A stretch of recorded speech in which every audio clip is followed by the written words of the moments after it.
Hey, I'm David MD, and this is the DAMD Podcast. The views and opinions expressed on the DAMD Podcast do not necessarily represent the official policy or positions of any agency or business. Now let's start the show. It's almost like I'm in my bunker, and then everybody comes over and records. I'm like, what's going on in the scene and everything? I want to live vicariously through you. I'm really looking forward to between what you, George, Leslie, Justin's been telling me about the open mic scene. I'm so ready to just get off this fucking leash. Yeah, man. I mean, I'm still trying to figure out the balance of parenting is, right now, because the nutritional need is so much on my wife. Right. I want to get to the point where I'm like, okay, let's balance this the way it needs to be, a 50-50 relationship. Yeah, but right now it's take advantage that it's not. Well, and that's the thing though, is I don't want it to be, like what I do, we swap. So it's like this week I'll go to these, and then next week I won't go to those, and I'll go to these. Because now that there's enough, there's 4 to 5, I can go twice a week each time and work it out. And the other good part is it doesn't just get repetitive to the same audience every time. Like, it sucks when it's just the same comics, and there's an expectation of, if you ask for them to be honest, and sometimes they will, sometimes they won't. And like, it's finding good people that'll be like, hey man, I noticed this mannerism that you have, so that's the good part about being there with the other comics, is they're going to catch stuff that's repetitive that you don't realize you do. Yeah.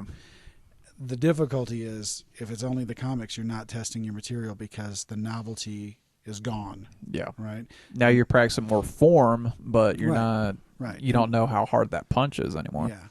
Right. And so I think that's kind of the way I do it. And then with the Hopeless thing, I do that like once, maybe twice a month. Okay. Period. Yeah, it seems like the setup for that would be, or just the startup for it. No, it's fucking easy. Now that I got like a easy, good mask to throw on, like, dude, that mask you were rocking early part of 2020, over at the Angry Pirate. Yeah. Well, Delgado was taking care of it. Yeah, I didn't see you before the thing, right? So I'm like, oh, this bald-headed dude. So when we met at the kickball tournament, you're like, oh, we've met before. I'm like, I don't fucking know right. you. You're like, oh, I'm Johnny Hopeless. I'm like, oh, wait, what? Right, the joke I made was it looked like you were the bad news from the deep fryer safety video or something. Yeah. That mask was fucked up. Yeah, that's it. Yeah, that's the one. It's awesome. Oh, that's the easy one that you can like throw on. And throw it on. Just tuck my hair back and go time. Nice. I can't wait to pull back my hair. My hair is at this perfect length right now where if it doesn't have product, I'm not wearing a hat. It's fucking just wait till you get to the chew on it phase. That's the worst. It's getting there. I'm literally touching my... Yeah, fuck it, man. Let's take a look here. Right, see? Beautiful. Yeah, look at that. Enjoy it. Rate that devil lock, son. While my wife was waiting to go into labor at a boarding... Because it was... two of us here, obviously, and then my in-laws were here, mother-in-law, father-in-law, sister-in-law. Yeah. We're all just basically staring at the fucking walls waiting for her to pop. She braided my hair. It was probably half an inch shorter than it is now. So maybe when she gets back from Jersey, she can braid my hair. Nice. You look cool. Can't wait to the opportunity where I can start dyeing my hair. It'd be fucking badass. When you're free, man. When I'm free. When you're free. I'll be able to get off this leash. All right. But, so you're considering doing a podcast or a show, or like what's your idea? All right, so there's several things. I'm going to work with, obviously, the Hopeless character because there's a background there. Mm. It's easy to promote my music. When I put it on YouTube, I can put my music under it. So one of the things I'm going to be doing with the Hopeless character is movie reviews and serial killer reviews. And the reason why I figured I would do the movie reviews is because the band already writes songs about movies. So I have to watch the movie anyway, and I might as well shit talk it. The serial killer thing is a way to kind of bring people that aren't aware of the music and the horror in, and utilize the comedy to bring in that weird, unique aspect of it. And so that character is, I'm trying to think of the call for it, the brand for it, like the premier undead entertainment. Mm-hmm. I'm trying to figure out what that's going to be, because I'm the only one that's doing that right now. Okay. And so I want to do that. And then, of course, there's the typical entertainment stuff where One, I like conversation and exploring different ideas with a variety of different people, and I'm reasonably educated and also not completely idiot. Yeah. So I can carry on good conversations, and I want to do those as well. And then I want to do a lot of information regarding like the entertainment business side and the grind, because I think that there's a huge missing piece for a lot of people, where they watch a fan of somebody that, they're a fan of someone and it's just like, oh, it happened overnight. And it's like, no, it's been like 10 years. At least. and this is what they did to get there. Yeah. And one of the things that I espouse to people is that, it's completely possible for you to become a self-sustaining artist if you're willing to make compromises in the correct places and take your time to develop your strategy. Mm-hmm. And so I want to talk about things like that and show the real deal of it, not just the fancy makeup and the crowds. I want people to see that sometimes there is only 3 people at your bit and your fucking joke sucks. And I want people to see that, oh man, you played that solo like shit 97 times. Like, I don't want them to see all 97, but I'll fast forward it, put my music under it, get my publishing. I'm solid. Yeah. So that's what I want to do, a lot of that. And of course I offer the service work. So the idea when I started my company in the first place was to offer affordable services to other artists, and then use the income from that to fund my own in-house productions. Gotcha. So that way I'm not beholden to other people. Like, I'm beholden to my clients for their project, but if I want to fucking make a redonkulous film that I already have done before, the first Jason the Kruger's movie is hilarious. I always tell people, be high when you watch it so you can get through it. Is it on YouTube? No, you could only get it through us. But I am going to be releasing it via Amazon shortly. Okay. And it's part 1. I want to do several of them. And if I can continue to raise funds and things go the way I'm hoping, I can do it. There's like a whole story for 5 movies. This is part 1. And it's Jason and the Krugers versus Mason Voorhees, we don't want to get sued.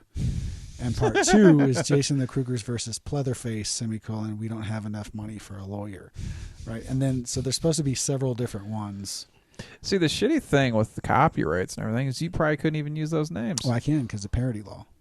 Really? Yeah, because I'm doing a parody and I have to reference the object that I'm parodying. Okay. Yeah. Nice. So, yeah, see, those are all the things. The little things. All the little things that people need to know. And then same thing with licensing music. Like those are the things that I want to bring to the table to other artists as I use that to fund what I want to do. On the comedy side, talking about like business and the grind and everything, one of the big ones, everybody looks at Bill Burr and they see like the Netflix specials and everything, like, oh, whatever. And, they usually tap out around the podcast is, if you look at his interviews and look at some of his podcasts where he's talking about his grind, he's one of those guys that when he starts to see something plateau, he immediately puts himself into an uncomfortable position. Yeah. So one of his things was he made his name in Boston a little bit. Boston at the time, he basically had to leave the city in order to come back to be big in Boston. Mm-hmm. So he goes down to New York. He realizes that he starts to plateau. So he's like, where's the nearest challenge and what's the next market I can like start to like build stuff on? Right. So he's a honky from Boston. He never really did black rooms. Right. So he intentionally got himself and the thing is with black crowds is there's a different demand from the comedian, there's a different culture and everything because I was hearing from I really haven't worked the black room. Ledger was telling me that one of the things that it was Ledger or George, one of the Battle Mountain guys, self-deprecating humor doesn't go well in a black room. And the thing is, me being like monotone, like my delivery is in black rooms, they want stuff a little more animated.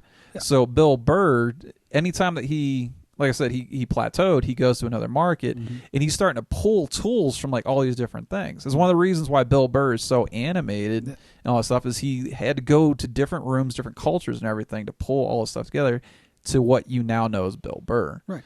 And I wish people saw that is Bill Burr took 15, 20 years to get to where he was 5 or 7 years ago. It's, I don't know. It's one of those things, if you're not fascinated with comedy, you're never really going to see it. But I wish people at least knew about it. Right. Well, and that's, I mean, honestly, that's what I hope I can do, and that's what I like that what you're doing and some of the other comics around here. It's we're not the millionaires who have time to do our podcasts. Yeah. We're grinding out, and we're doing this to find a way to bring in a fan base and to show them what it's really like. Yeah. And I think that there's a level of authenticity at the ground level that's just missing for a lot of people, because usually when you become discovered, it's either nowadays it's through viral interaction, it's through the right person stumbling upon your stuff and the myriad of other things. Justin Bieber's bullshit. Right. And then if not, then it's going to be the fan base that you develop. Yeah. And people don't see that. And that one of the best things I ever heard was I toured with this band. I was the video director for the Molly Ringwalds, which is, if you have a chance to check them out, I feel like I've heard of them. Maybe they're the number one 80s tribute band, I would say, in the world, and they played at Champion Square, at the Superdome. They've played for, you know what I mean? Damn. Yeah. They sell out casinos. If you go and look at some of their crowds, you can see like it's thousands and thousands of people for the tribute band, right? And one of the things, of course, I learned a bunch from all these guys. It's probably the best group of people I ever worked with ever in my life. Nice. And one of the best things is the bass player, the guy who's dressed like Dee Snider. He said he always wished that someone would have told him that it's not just garage band or superstar. Yeah. Because when we were coming up, that's what it was. It was either you were Metallica or you were a shitty garage band. Yep. No one let him know. Well, there's bands that play on cruises.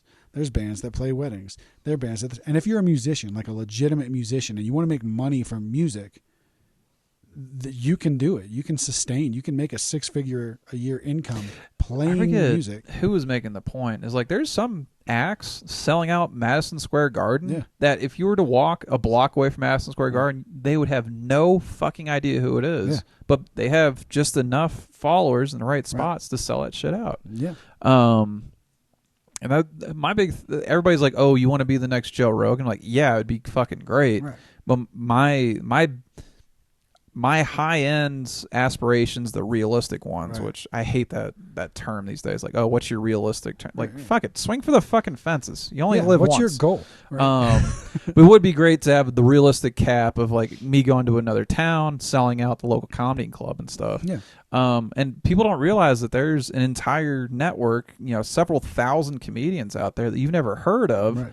But when they go to, Bumfuckville, Iowa, they sell that fucker out. Right. And that person's putting food on the table. That person's paying for a mortgage. Yeah, and they're forgetting, like, you don't have to have a $10,000 night. You can have a $1,500 night, and that's fantastic. Yeah. You can have a $500 night, and if you get 4 of those, you're doing great. You put enough of those together in a 365, right? You got a healthy tax return. Yeah, you're doing good. And then on top of that, if you understand all the business side of it, then you get your residuals from advertisers via your podcast. You get your residuals from music. You get all of the other things that are tied into it, and you have the control over it. Yeah. And I think now more than ever, people need to learn that, especially in the entertainment industry. Yeah.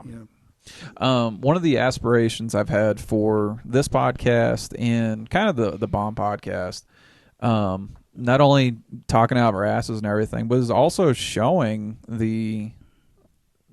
how they make the hot dogs at the open mic level. And if I continue up with the podcast along with my thing, like, I want to show you that, like, hey, being the opener at 3E's, like, back in the day, it was the when you could still smoke inside. Like, that was the guy that was cleaning out, like, the fucking ashtrays. Those are the guys that were cleaning down the tables and stuff. Like, there's no glamour. That was the cool thing about the Comedy Star documentary. Yeah. Like, they really just showed it was like, you're a university and you didn't get paid until you could afford to get paid. Yeah. And the thing is, you didn't make money at the Comedy Store. Is you made your name there. Right. But until you, like, left town, like, you were just another person working. And I want to show that with people. I want to show goofy local act. Like, I literally want to talk out of our asses. Yeah. There's nothing off limits in this podcast. Right. But I also want to show, like, oh man, I ate shit last week. Right. And that's a good thing too, is finding the people that know they ate it. Yeah. Like, we all know.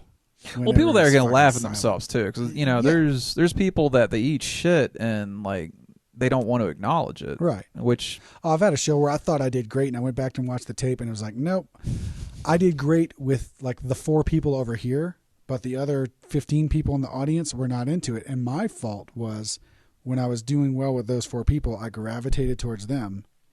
Yeah. You know what I'm saying? And so I felt like I had a better night than I really did for the whole Look at that audience. toilet paper roll, huh? Yes, the toilet paper roll. Now, the thing that I accept about that, and this comes from the music side, was I made 4 people who didn't know me remember me. Yeah. So that is a success to me because I come from the world of death metal. So if I got one dude to buy one single, I've made more than most death metal bands. You know? So I kind of look at it like that. Now that skews my perception, but that means that I also have to recognize, well, you got 4. You need the other motherfuckers to pay attention to you. I've hated shows like that where I think it was at Dangerfields. I literally just cut off an entire half of the Dangerfields room because like the guys behind the piano wanted to fucking talk so much. Yeah. I just shifted over here, which was good in the moment because if I was trying to talk over these guys, like I could have lost my self-control over like the room and everything. But like I watched it back and I'm like, you're just seeing a nice profile of the right side of my face, but I'm not working the whole room. Yeah. I was even doing that teaching where if what I've noticed on my experience on stage and in front of like a classroom is if somebody starts talking and starts building momentum in that conversation, I get like a blind spot like in my visual field. Yeah. And I start like ignoring and that's terrible for a teacher. Is like the teacher, is paid to address everybody in the fucking room. So yeah. That's been interesting. Yeah, I mean, you can classically condition them just as easy as they can classically condition you. Yeah. And there's the thing was, if I do that, I'm allowing that person to take over the room. Right. And fuck, that shit sucks. Damn, son. The game of rhetoric. Right? Yeah, buddy. But yeah, I look forward to seeing where you go with that because you're unique in the fact that you have a developed musical act. It's not like you're, musician trying to bring a guitar on, the comedy stage, and it's kind of like you're a decent guitar player, you're a decent comedian, but like it just doesn't mesh there. Like you have a legitimate following. And it was funny because I knew what I was getting into when I came up here, and I just had to find enough. Be around people because the number one rule is proximity, right? You got to be around and then you got to build the familiarity.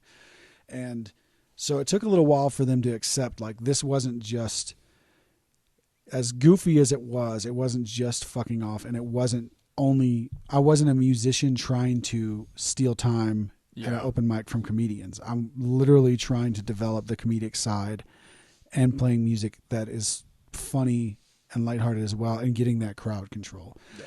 And it's a little different because there's not a lot of space for musical comedy. It's one of these weird genres that musicians hate and comedians hate, but the audience, if you do it right, loves. Yeah.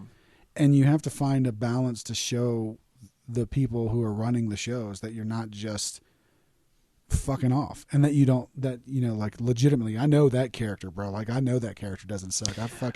I've straight crushed rooms in an unbelievable way where I've left like, holy shit, I actually did that. Like motherfuckers, like one. Tell me how to do that. But that's the weird part is it's such a separate character that I have to learn to do that as me. Damn. You know what I'm saying? Like that's the weird part. And I've explained that to other people. Like Hopeless can get up, and because that character is developed in such a way that he believes everything he does is great. Right? Mm-hmm. So it allows him to not give a shit. And so if you don't like him, he doesn't care. He's just going to go even harder. Right? But I got to learn to do that as me, but it's different because it's not a character. Because everybody, and I've said this many times to other people too, which is you have a lot more freedom with that character to fuck off and push the limit. Because if you're offended by the zombie guy that eats people telling offensive jokes, it's really your fault at this point. Like you're not willing to let go. Yeah. Because it's an obvious oversell. I guess would be the best way to put it. Is I'm overselling this with an absurd character, and if you can't join me in the absurdity, then it's not for you, and you need to leave, because everybody else willing to just let go is going to do it and have a great time. If you're that one, what was that joke that you that song you did? Oh, it's My Three Dog, bro, with Astamouth. Astamouth. Yeah. So I remember I'd never seen you before, and you're like, "Yeah, I need you to sing the chorus or some shit," and you go to hit your chorus, and is it Astamouth? Yeah, bro. I immediately go Astamouth. You're like, hold on a second, Right? Yeah. But thinking about that song, I was like, yeah, this is kind of ridiculous. If that's your chorus, like, Right. Right. It's about the human centipede. That's what it was. That's what I call it the. Yeah, he pitches it as I watched this documentary called The Human Centipede.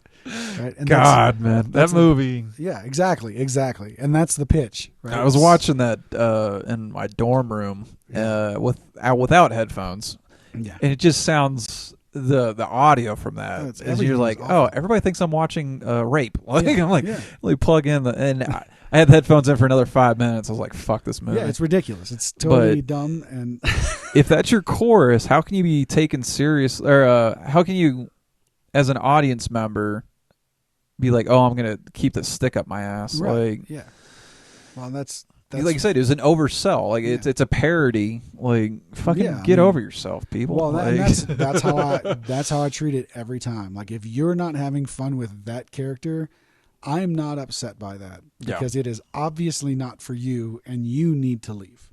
Yeah. When it's me, it's a little different, because I think you're exposing yourself if it's autobiographical. Right. Like, well, and some of it is, and some of it's still. People are very married to their ideas, right? And they expect the comedian who's not to also be married to the ideas. So the audience makes a judgment as if what you're saying is legitimate if they don't like you. Yeah. You know, they really want to project a lot of that angst that they have onto the speaker. I haven't built that.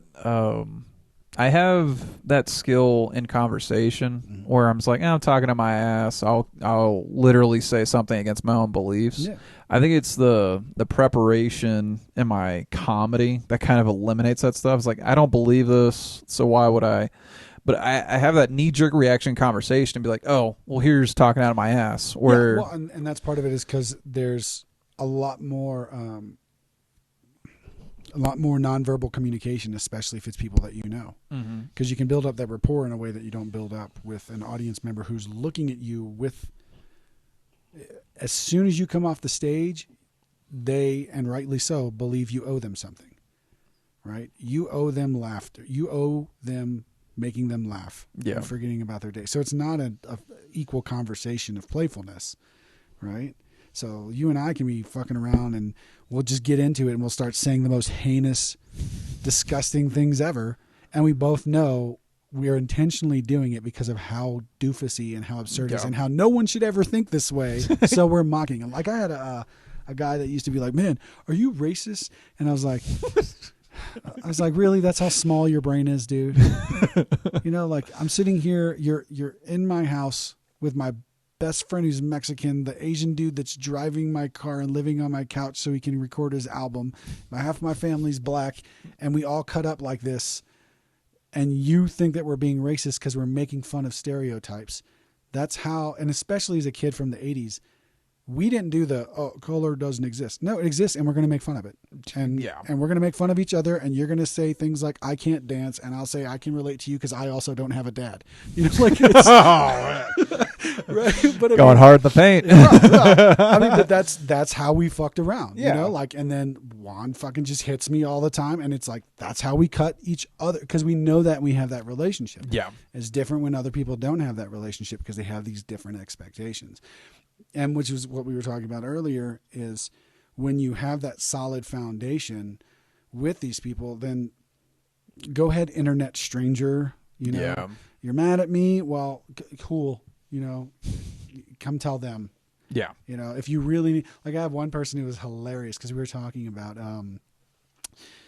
this chick was just outraged that in Lafayette, Louisiana, they didn't have enough Asians in their child theater performance of Mulan. And I was just like, first, how many are Asian people are there in Louisiana? Second, how many of them have children that are between the age of 5 and 13? Third, how many of them are interested in theater? You know? So your argument is that the theater company is being racist because they only had one person who's probably the only Asian kid interested in doing it. And you want to cause a stink about it. And then they started trying to give me all kinds of shit. And then so I just was like, hey, Justin, you want to talk to this chick? He was like, oh, so you call your Asian friend? I was like, well, you told me I hated Asians, so I might want to get my Asian friend to tell you that you're full of shit. I don't know what to tell you. You know, like, and if nothing is good, because they're the bigot at that point. Yeah. Because if nothing that I can say and or do is going to make you rethink that maybe you shouldn't approach everybody fucked up, then you're just fucked up. I'm surprised, like, if I was keeping up the blinders, it was just like, oh yeah, why isn't there a minority in whatever? Right.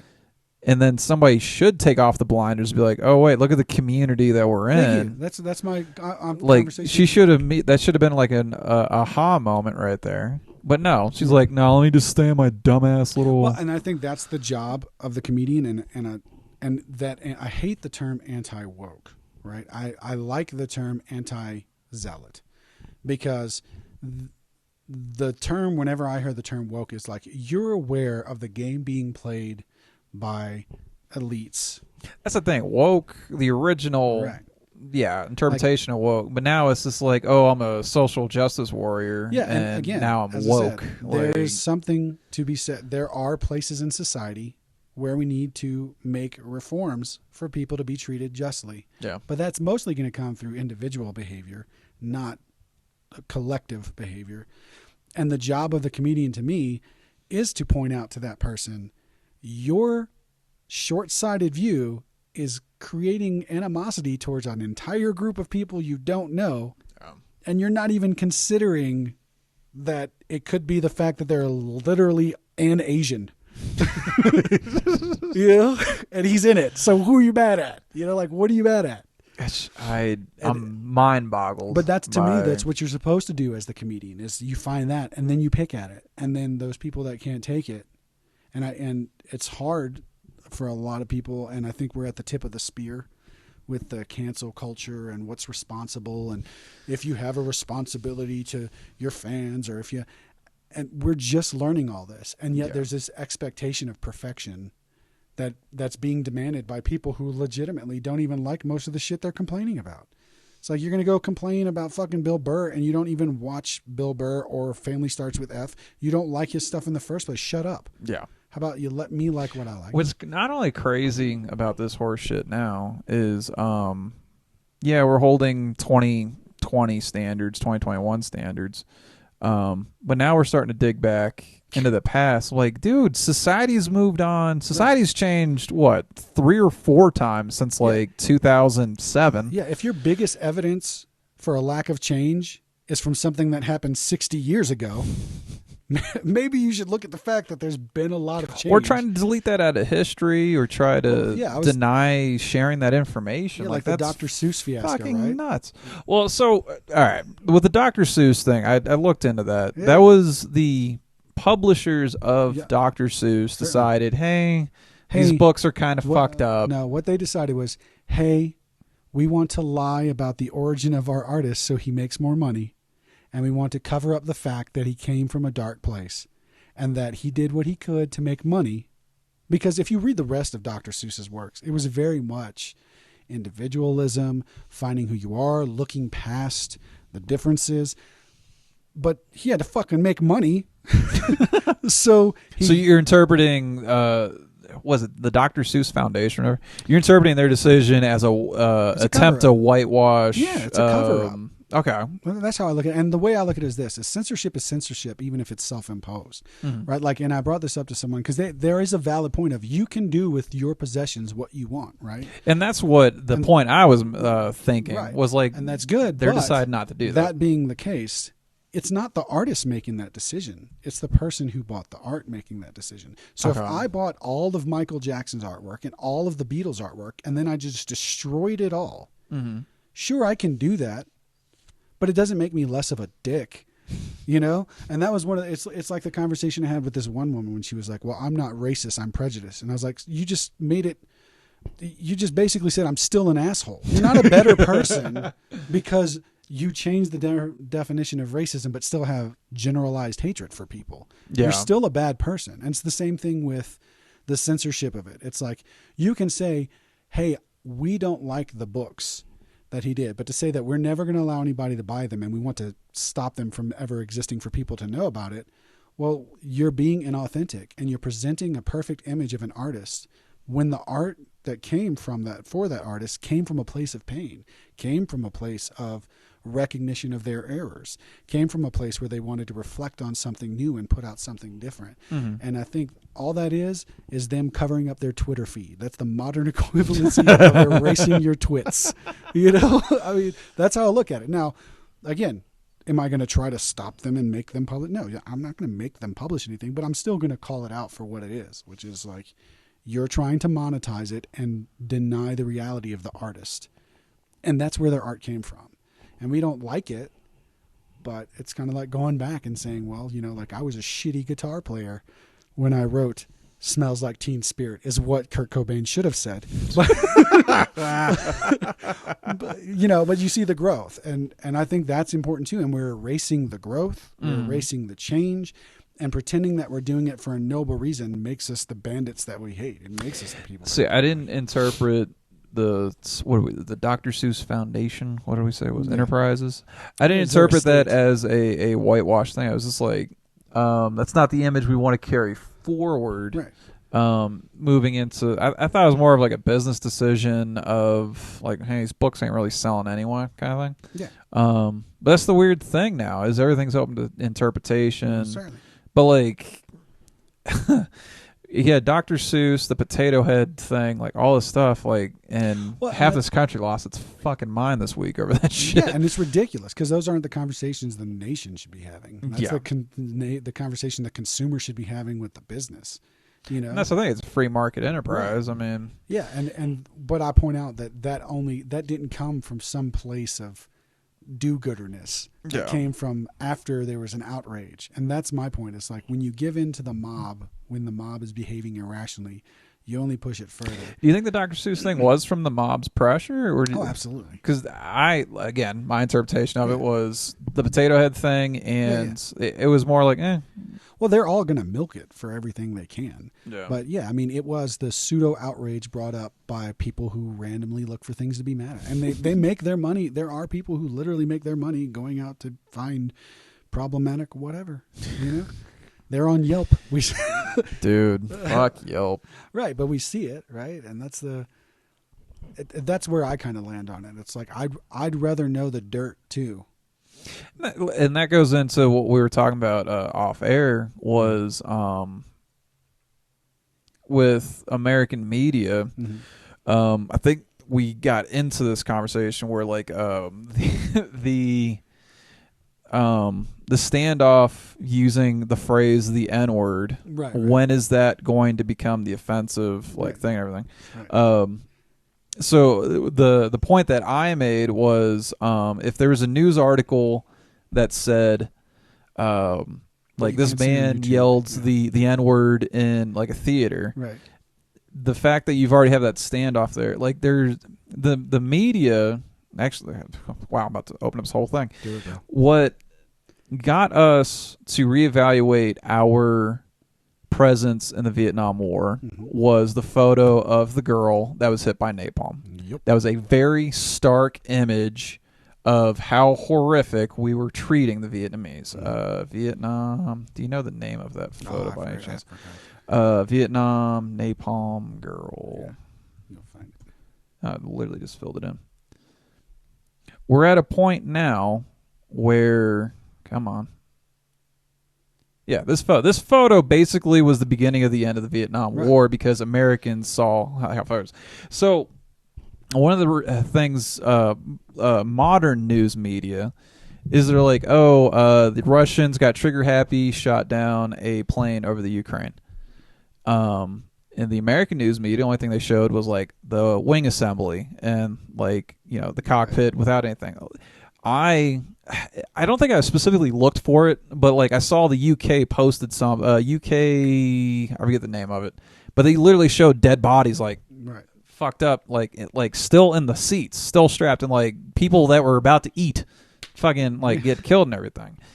I think that we need to have the reality of the world like there to properly react, and going back to your point where Dr. Seuss were like, oh, we're trying to eliminate that, is, yeah, we need to see the history of everything. Because another point that I was making was if you don't show horrific shit like this in the American media, that gives enough space for assholes like Alex Jones to be like, oh, Sandy Hook didn't happen. Right. Because the only thing you saw was the front side of that school with the door shattered. But like we didn't see the horrific shit in there. Well, and the hard part is what makes it even more difficult is because nations have a history of doing false flags and doing messed up things, and the fact that we never see, we cover it up. I mean, I consider it like the Soma, of it's easier to rule people when they're placated and whenever they have the bread and circus. Yeah. And when you can comfort them and protect them from the world, right?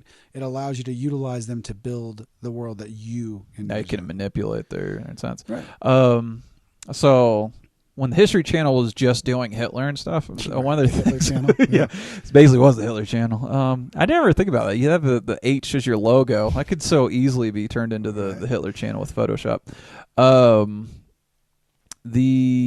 Where's I going with this?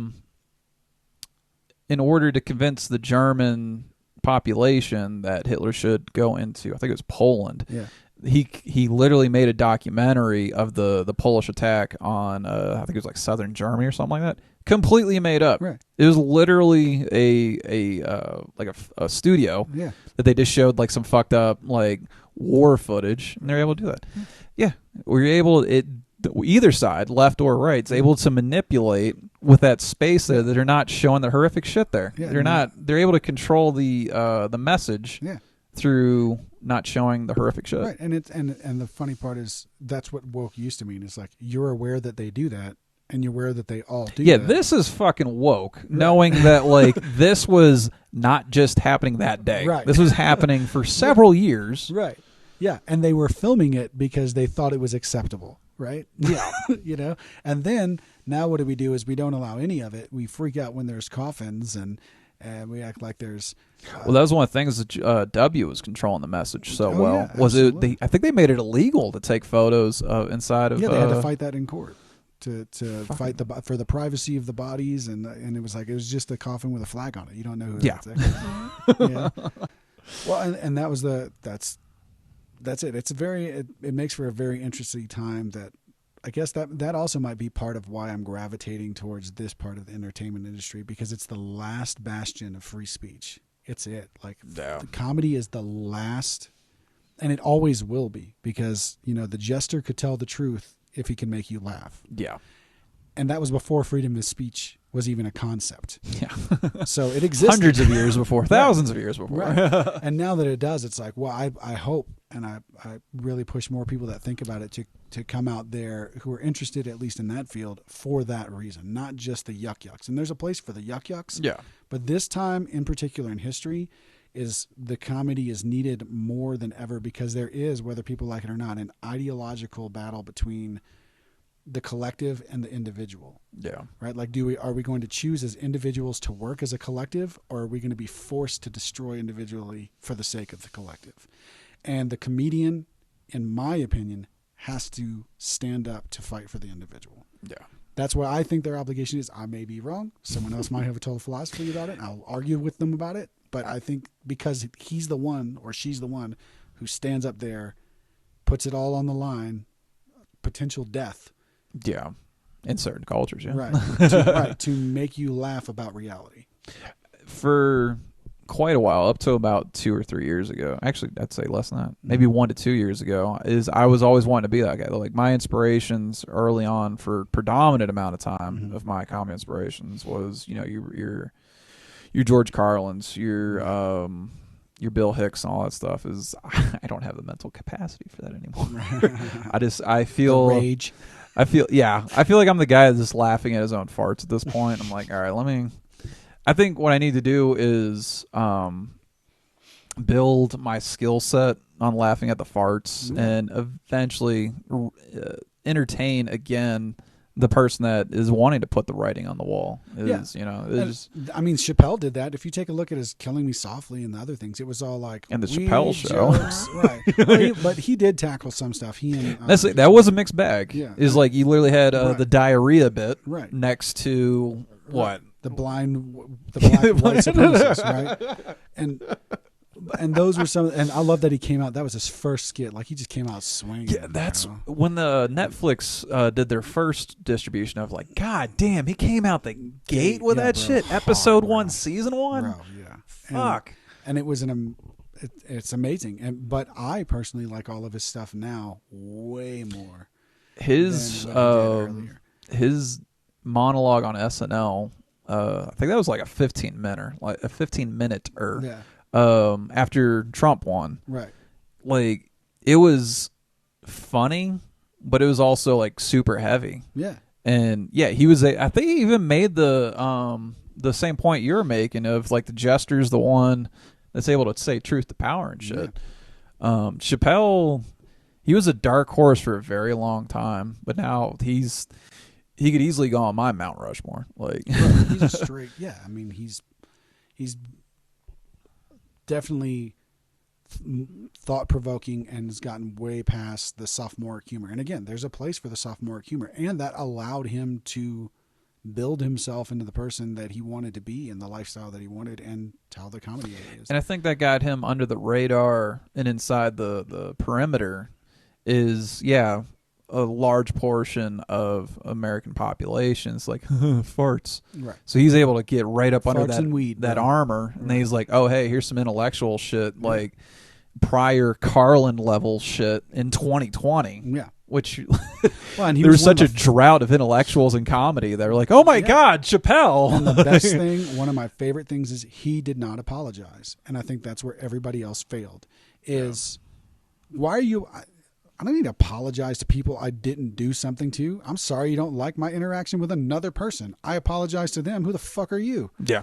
You know? And that is the weird part about...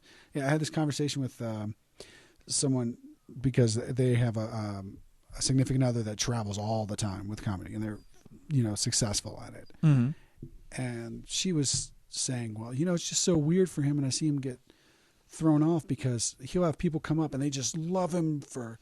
they think he's the best person ever. And I stopped her and I was like, well, you have to realize, like, they are finding someone who they believe shares a belief or an idea and a sense of humor. And they listen to that over and over. So they feel a connection to this person. You're just meeting them for the first time, but they've known you for 6 months. And that's going to throw off that. And you got to kind of prepare yourself mentally for that. And it's different in comedy than in music, because in comedy it's about, oh, well, you say this so you believe this and you're my friend because we believe the same things. But to the comedian it's like, more than likely I probably don't, and I've never met you, we have no connection, but you feel that way, and you have to find a way to balance capitalizing off of it but also still being ethical and real with people. Who the fuck was I listening to? I was listening to several podcasts the last couple of days. Yeah. They're talking about Bill Burr's inspiration, the black dude, Patrice O'Neal. Patrice was seeing the writing on the wall with cancel culture very early on, and he was saying that with cancel culture and like getting shut down and everything, it's because you've built up an image of things that people can expect from you. And then what the cancel comes from is you've done something outside of those expectations that you built. Yeah. And I forget the punchline that he was using, that Patrice was using. I forget what it was. But he was basically saying, like, hey, make no qualms about it. Like, I am and then he said, like, some low denominator, like, punchline. Yeah. He's like, never expect more than this. Yeah. And I think that's pretty fucking deep for somebody that died in, like, 11. Well, and a lot of it, the funny part is it just kind of switched side because for me, it didn't. The zealotry's still there, but I was from the South where it came from the Christian, predominantly evangelical, hardcore Baptists, even Catholic too, but the Catholic was more the business side, the Baptist was more the social side. Mm-hmm. But there was still this very strong, you can't say, I don't like, so you can't blah, blah, blah behavior. And so for me, it's like, I've already been through this. And I think that was like, I was joking with my wife about it because she was like, you need to watch what you say. And I was like, fuck these people. I lived through this already. Yeah. My whole life was built because I had to deal with these people. And so for some stranger to come at me and expect me to feel some type of way about it, I don't have a problem telling you to get fucked. Yeah. I don't have a problem. And I can do it both intellectually and comedically and still try to be compassionate. Yeah. Like I'll try to reach out to the person who has a belief that I don't like. But if I see and I recognize that you're just complaining for attention, I'm a grown up. Like I got shit to do. My mom did a really good job of raising me to be accepting of other people. Yeah. She was basically what was that? I said she did the right thing. She did. So looking back, like my mom was basically a social justice warrior before those people actually had like that fucking title and everything. Was probably when it mattered too. Well, yeah, I like mean, it majorly mattered, you know. So stuff like the ones that really stick out to me was making fun of like the homosexual population. Right. My mom throughout the 90s was like, "You're not going to make fun of somebody because like that's not just a choice. That's like a physical need on a human level." Yeah. Same thing with like Wiccans. My mom, right. You know, but she still defended. She had several friends that were Wiccan. Mm-hmm.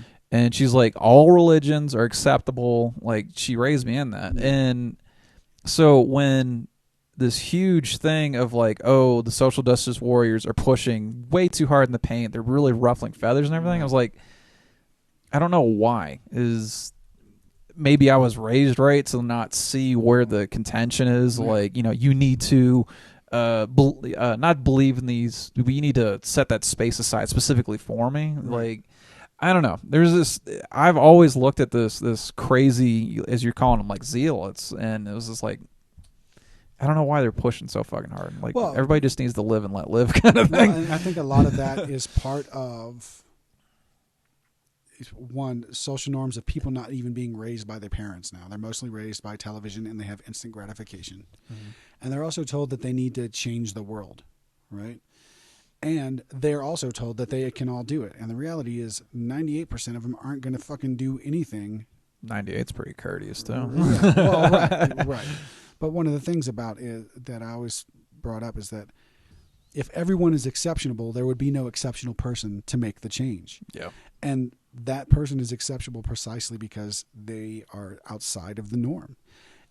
And when you see everybody's trying to create this own world of what they believe to be just, when most people don't even consciously think about what that could mean, they just know, they equate what I don't like with injustice, right? Yeah. And the world of absolutes, right? And the difficulty is like what we were talking about with the Asian kid in southern Louisiana who was in a theater performance. Should you be inclusive? Yes, if the skill is there and the talent's there. You shouldn't be prejudiced irrationally. I think there's a place for prejudice. I think there's not a place for irrational prejudice. Okay. Right? Same thing with discrimination. I think most people's problem with discrimination is they suck at it. Like you need to discriminate. I discriminate every day about all kinds of things. That's why I pick a certain kind of cereal. That's why I'm over here as opposed to over there. You know, it's like those things are, but we've created this idea that any form of it, because you're bad at it, means it's bad for other people. Right. I mean, the word discrimination should be properly used. Of like, you would discriminate from the crackhead babysitting your kids. Right.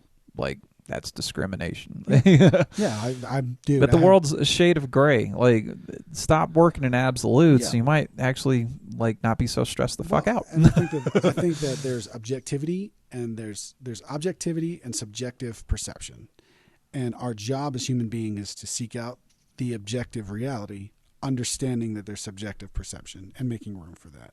And I think people have completely given up on on facts. They think their interpretation of the facts is like, no. You know, one of the big memes that I've seen lately is two people standing on the opposite side of a number that looks like a 9 or a 6. I'm very familiar, and it's dumb. It's dumb as shit. If it was on a runway, one of you is going to get hit by a plane. Right. The other one is going to not get hit by a plane. Right. That is the fucking facts of the fucking thing. Like, I hate this. Like, oh, he's able to have his own opinion. Like, you're able to have your opinion to a point. Right. But like, facts are fucking facts. Yeah. Like, I hate the term "your truth." No, there's no your truth. There's just the truth, and then there's what you believe about the truth, which you're able to have, but you can't be pushed on other people saying like, "Oh, I'm allowed to have this." Like, I'm trying to think of an example right now. Oh, I can come up with 1,000 billion. I do it all the time. Yeah, because I deal with the self-contradiction, right? Like, it can't both be the case that there's no such thing as a difference between man and woman, and it's also beautiful and brave that Bruce Jenner became a woman because he didn't become anything according to you, because there's no difference between man and woman, and yet he needs to transition, but not transition because there's no difference. So what are we doing? What are we doing here? I think one of the things that one of the job that I'm currently working at, they're trying to do some equality shit or whatever. Yeah. And they're saying that sex and gender are two different things. Mm-hmm. So like, there's only two sexes. Right. Yes, that is a scientific and a literal interpretation of the word sex. Right. Gender, sure, give that up. You know, like, there's a million flavors of gender, but that's more of a. But still, though, it's a hardware and a software thing. Right. And the difficulty is that the people in the pulpit, know the difference. The people in the pews don't. Yeah. Because until the 40s, what most people don't realize is that sociology is a new soft science. It came around in the 40s. So gender was biology until the 40s, when they separated it to behavior. Yeah. But what they're not accepting is that there are infinite expressions of behavior, but it only comes from two sexes. Yeah. So gender is still based on sex, unless you want to go with the round of, I'm a biological determinist, and I don't think any reasonable person wants to do that. And I don't think any American wants to give that up, right? Like, yeah. It's both the case that you're inherently born to like pink, and like, one of the conversations I had with someone was, hobbies are not inherently biologically driven, because hobbies can be new and never exist. Like, football is now a new hobby, but no one was biologically driven to like football when we were cave dwellers. Yeah. You know? They could like aggression. They could like rough play, but they weren't driven to like football. Yeah. You know what I mean? And that's how I describe it, is because one of my degrees that I study was psychology and a minor in sociology. And so I always had that conversation. The thing I always hated is people like, well, your problem is you're not educated. I'm like, no, I'm educated. I disagree with you. Your problem is you think that people who don't agree with you are not educated.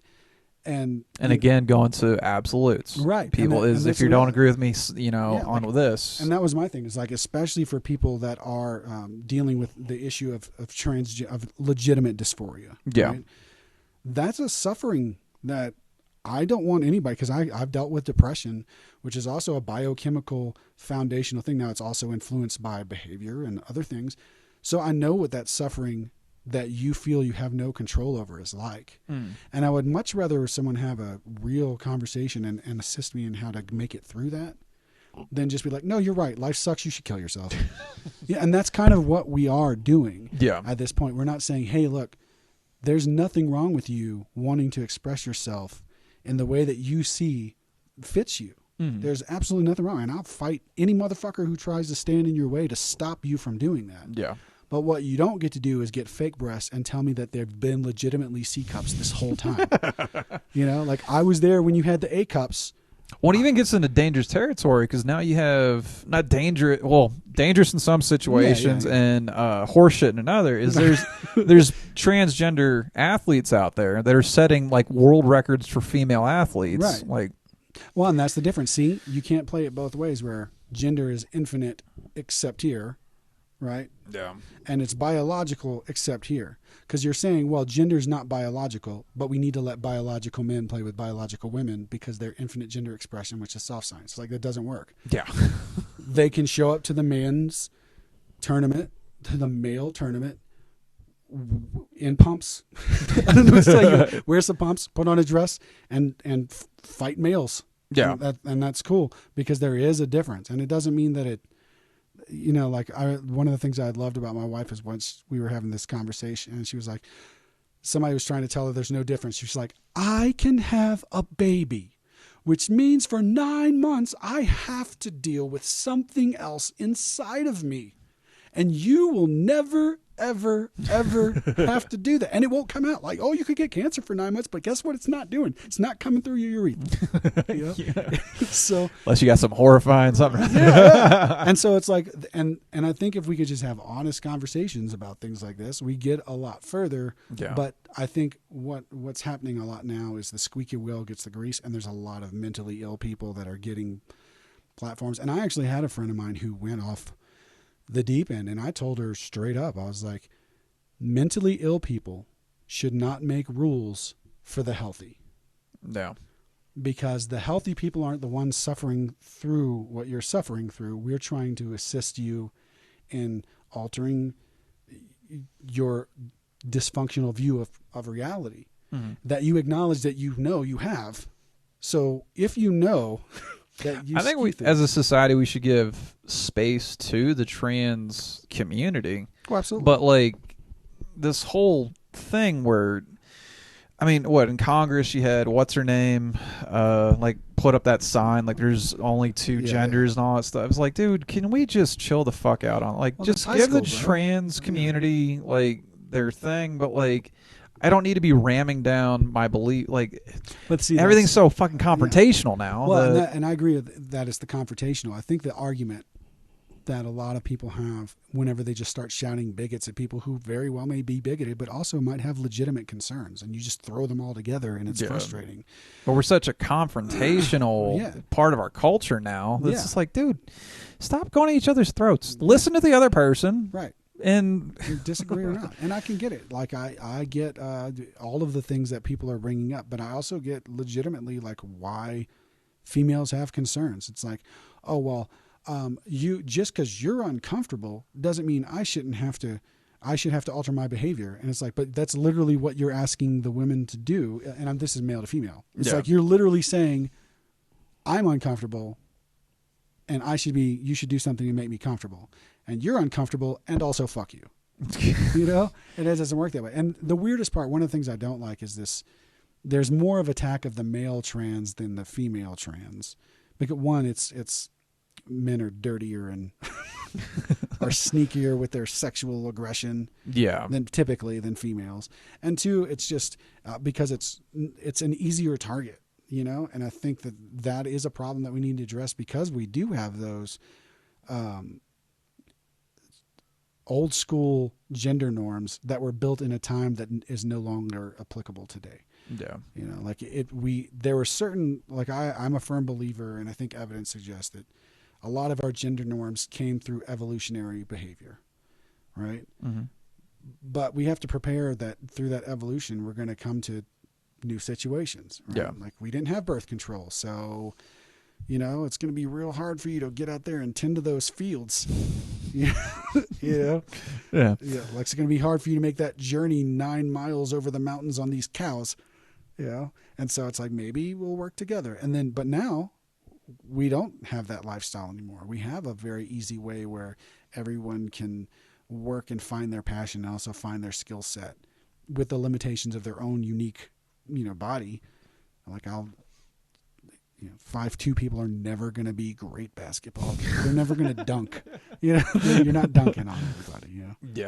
Yeah. One of the things I was thinking of while I was off mic was one of your concepts for your podcast was talking about serial killers. Yeah. I just recently watched Night Stalker, but I was thinking of the things that I typically look at. If you were to give me a Netflix like list, it was cults and serial killers. I think I'd go through all the cults first. Right, yeah. But have you seen that Night Stalker one yet? I've not. I want to check that out. It's fucking dark. Yeah. I mean, well, that whole situation is. I'm a big fan of cults too. Like I remember having a semester where that was all I studied, and it was one of my. I'll have to find it for you because I'm sure you would enjoy it. I have the book. and I got to get the title on it, but it was basically this person who went around to all the end of the world cults the day that the world was supposed to end, and when it didn't, interview them afterwards. And it was how fucking shell shocked and everything. Oh, like, well, they doubled down. Like, they just, you know, like they moved the fucking goals. Like, the leader was like, "Oh, we did what we were supposed to, and the world is saved." Or they would come out and be like, "It's going to be May 11th this time." You know, it's one of the ones I just recently watched on cults. So for the longest time, being a kid growing up in the '90s and everything, was every punchline involving cults at the end of the '90s was Heaven's Gate. Yeah. And I always knew them as the punchline. I had a general idea of like, oh hey, Hale Bop's coming and everything. Right. But they have HBO, because HBO and CNN are in bed now. They're able to put CNN's documentaries on the HBO thing. It was interesting seeing, I think it was a 3-part documentary series on Heaven's Gate. And I was like, whoa. Castrated themselves. And they said only one person attempted to do the castration, Yeah. and it got botched to the point that the person had to go to the emergency room because, like, I think they hit an artery or some shit. Like, dude almost like lost his fucking legs and everything. Right. Maybe you should do that professionally. Yeah, you know. I mean, the end of the world's coming. Leave a bill. Like, none of you thought about that? What the fuck? But that's how I know they're full of shit. That's a weird thing, though. Is like if your buddy's like cleaning off the knife to like cut your balls off, like maybe not do that. But I didn't realize how long that cult was. I think they were hanging out since like the mid 70s. Yeah, and they just didn't get, and they got smaller and smaller, and then it was well because it was so stupid.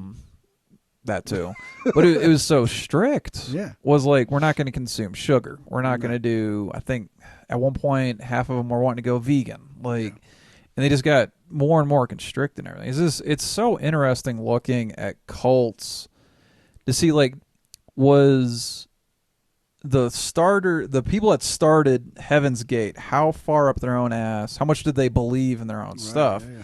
And it wasn't supposed to be a suicide cult according to, because it was a male and a female that ran. I think it's Bo and Peep or some shit. Mm-hmm. You got to see this shit. Of course they did. So the guy, the crazy eyed guy that you see in all the documentaries, he was musically inclined. And he wanted, the do re mi, like whatever the fa sol la ti do. Yeah, so that's how they got their names. Was he was so musically inclined that they named that. But so with Heaven's Gate, they told him that they couldn't communicate with anybody outside the community. Right. While Bo, I think was her name, she was still writing letters to her daughter. So they found out after she died, that the male person was the one that was making it so strict and everything. Yeah. And once she died, he really went off the deep end trying to do like his craziness and everything. But yeah, man. Yeah, it's amazing how far people will take it, man. Yeah. Especially if it's just like this little thing that they build. I mean, all of us kind of do, right? I mean, that was one of the things, I say half joking, but I'm not. Like, I'm alive and I got to build my empire regardless of how small it is. But it's got to be mine, And I'm fortunate that I live at a time where I can attempt that with the people I choose as opposed to people I'm told to. But because of that, people take ownership, and I have to watch myself of that, often, especially in a creative, especially as a musician, right? Because you're an artist too, so you get it, right? Like, it's your art.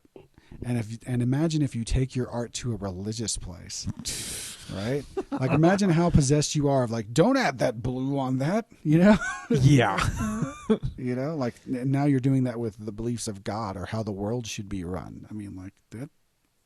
There's a whole level of crazy, man.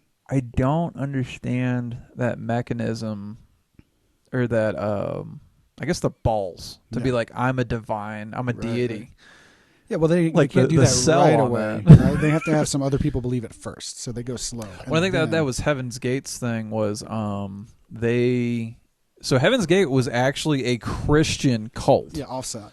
What did they bring him in with it originally? So back in the 70s, apparently, was it Chariots of the Gods? Oh, I love that book. Talking about how aliens supposedly helped out with early civilization, the fucking pyramids, not Biblioteca, I forget the name of the fucking, a whole bunch of crazy architecture down in South America and stuff. Explanation for all the weird archaeological anomalies. Like, exactly. They just pretend that, we're just not going to talk about the thing that exists. So what they did was Heaven's Gate actually intertwined those things with Christianity, and eventually got to the point where Bo, I forget the other guy, I think it's T. He was starting to claim like he was one of the fallen angels, and also like it got fucking nuts. But the balls to say like, I'm that guy that they mentioned, not the Jesus guy, but the other one. I'm that guy. Right. Like, what the fuck? Well, even some of them have the balls to say I'm the Jesus guy too. Like, Well, dude, that's the trick with the separation, right? The 1 and 3. So you could be Jesus and you could be Christ, right? But so Jesus was the Christ, so anyone could be the Christ. Yeah.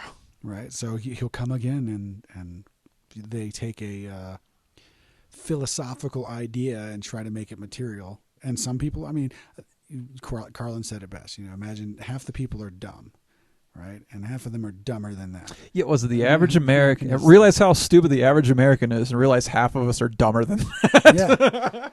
Yeah. Like I tell that all the time. Like one of the biggest flaws for intelligent people is to assume that everyone is intelligent. And I had that with a bunch of my college friends that just we'll have these conversations, and I'm just like, there's a difference between being educated and actually being intelligent. Well, right. Like, Absolutely. That's why I said intelligent people, not educated. I think half of them are in Congress right now, but anyway. Yeah. But I mean, the reality is like most people can assess their own life and how to deal with it, but they don't think much farther beyond that, and a lot of people, if the average IQ is 100, right, and I think it's 85, it's either 80 or 85 is what's needed to get abstract thought. Okay. Right? And so you got like 20% of the people that are not at 85. So a lot of Forrest Gumps walking around here. At 300 million. Like that's a lot of the people that are just, it's mice hitting the peg to get their food, right? And because you won't be happy doing that doesn't mean the other dude ain't happy working 14 hours a day at the factory, getting his awesome truck and getting to go fishing 2 weeks. Like he's fine with that. It's you. That's his little pellet, huh? That's his pellet. And you're not, and you assume that he's not because you're not. And so you want to make all these kind of grandiose changes from your unhappiness. And then that comes into human behavior wanting to control things. I know that because I try to control things. I had a coworker on a business trip. He tried to start 3 different religions in high school. Like, Jesus Christ. I was just trying to get laid. There's a lot of work to start a religion.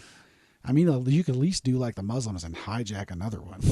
Yeah. Was it Abrahamic religion split into 2? Yeah, Judaism. Or 3, Christianity and Islam, right? And that was always the funniest part to me, like with Islam. And just like with many of them, there's good and bad, right? And I get that it came from a tribal warlike area. But the reality is like your religion is basically looking at someone else's religion and saying, well, that legal document that happened 4,000 years ago really should be mine. It's like, what are you doing? Come on, man. I think Bill Maher said in Idiocracy is, they'd walk up to the church, knock off the thing on the top of it and change it. Like, oh, it's a different management now. Yeah, right. Under different management. Yeah. And I mean, that's and I don't mean to just like, I'm not trying to shit on Islam specifically. I'm just bringing it up as a point because a lot of those religions, a lot of people say they're divisive. They're not divisive. They're only divisive once you're outside of it. Right. But they're very much the glue that holds a community together. Yeah. And I think most people don't recognize that either. So there's like, oh, it's all fucking stupid. And it's easy for you who doesn't behave in that way to go, oh yeah, it's stupid. But like literally that's the entire thing that their existence has motivated them around. So everything that they've built, whether it's successful or not, is that's the foundation. Yeah. And good luck. Good luck just walking up and talking to someone shittily about the foundation of their existence and thinking that you're going to make an impact. How many jackasses do you think go into Amish country thinking that they're going to convince people to go to the Apple store? I am totally setting up to go visit the Amish. Apparently there's some in like southern Colorado. I didn't know that. Yeah. It says amazing bread store. So I'm going to go check that out. When I was in New Jersey, they had an Amish market that food was fucking good. Right. But you had to go with cash. Yeah. Yeah. Dude, I deeply appreciate them. Like when civilization collapses, they'll be fine. Yeah. Yeah. And they're kind of banish all of us. Be like, yeah you shouldn't. Thou shall fuck off. Right. Fucking A, man. Yeah, man. I was telling my cousin the other day I have a deep affinity for the Amish cousin through marriage, right? Didn't have any. But I'm jealous of people that they're not recording podcasts. They're not being distracted by their stupid fucking phones. yeah. I'm pretty sure I have ADHD, but this fucking doesn't help. Oh, absolutely not. Dude. Absolutely. I mean, all that does is all of it. And that's why, honestly, I haven't been, I've nuked everything after the election. And then I realized I had a couple clients that I had to finish everything with. And so I haven't been really going on to a lot of social media at all. So what I've determined is I just really need to create content and interact with the people that I know. Yeah. Because I need to use it. It's a tool. And I just need to use it efficiently with the understanding that motherfuckers, the people who create it, are literally attempting to use every possible way to create addiction out of it. And that's the thing now is you have all these psychologists that are helping the gaming industry, social media industry, all the things. They're like, how do we hardwire stuff to the addictive mind? Yeah, and it's done with intent. And I think that's one of the things, it was hilarious in the scientific community for people to not take psychology as serious and as powerful as it really is. Because biology is powerful, but the behaviors that come from it can alter your biology over time. And you can create and manipulate everything. And that was one of the things. It's like to predict and control. And people are just like, oh, it's predict and control. It's like, no. I was looking, real. I was still in the old house. Yeah. This guy, I forget his name on YouTube. His thing is cleansing your system of dopamine rushes and everything. Yeah. And he was showing that they did studies back in the 40s or 50s of how to hijack the dopamine system and everything. And if you completely take dopamine out of a mouse's system, I forget if you overdo it. If you put dopamine in a rat's system so much, they literally will not go across a cage to feed themselves. They'll literally die with I forget if it was too much or it was too little. But just dopamine and addiction, that's exactly what it is. Holy fuck, dude. That's how I mean, we're pleasure seeking creatures precisely because the world is so unpleasurable. Yep. And that is the double-edged sword. It's the thing that makes humans great, but also is why so many people are miserable. It's great that we have the internet, but we wouldn't have had it if we wouldn't have got tired of paying long distance. Man, I think it was if you have low dopamine in a mouse, it will literally go across an electrical current with insane physical pain to get that dopamine rush. Oh yeah, I mean, there's so many fun things. There's some experiments that stick out that are the more notable ones, but there's a lot of fun ones that were going on before they started really getting into the ethical, the ethics of it. Because speaking of ethics, so Pavlov's dogs. Yeah. Do you know how fucked up that one actually was? I'm pretty So what they did was, ring the bell. Everybody knows that part. Yeah. What people don't realize is they actually cut the throats of the dogs. So when they rang the bell to feed them, that food literally dropped out of their fucking throat. Same thing with if you throw a frog in boiling water. Yeah. Or they'll immediately jump out. Right, but you do the slow thing. They cut out the brains of the frogs in order to do that fucking experiment. It's fucking. Some of those experiments are fucking. Well, I mean, that's disturbing. That's why that people hated the medical community for such a long time. I mean, they were the specters and ghouls until very recently, which I find interesting, just in the social shift of it. Right, it was this for the longest time. They were, you could get prosecuted for trying to cut up cadavers and look at how the body works. And you were a ghoul, you were a freak of nature, you were doing the devil's work. And now the very people that were the devils are now the gods and they can do no wrong. Yeah. And it's hilarious because it's still called the practice of medicine. It's the only industry where you can fuck up royally and they fail and you don't get to sue them. You know, Let's like, talk if about they the kill you- military. Right. Well, right. They own you. That's different. It's totally True. different. You're not paying them for a service. All right, so hold on a second. Of course, this doesn't fucking play on there. Hold on a second. So here's a fun thing about this attachment that's on my iPad. Yeah. Is if you use the YouTube app itself, it'll literally black out the screen. Oh. However, if you go to Chrome Right. and then type in the shit, Nice. you'll actually bypass it. So, rat. We're not gonna sit here and watch 7 minutes, no, but cool. see, look at that. That's Yeah. how you bypass the system. Although if there's any music with this, fucking YouTube itself is gonna flag this shit. Of course. Bam. I just said there, Braids, Mechanics of Pleasure and Addiction. Yeah, I'll go watch that again. Hold on a sec. Where's it at? Show the rats. There you go.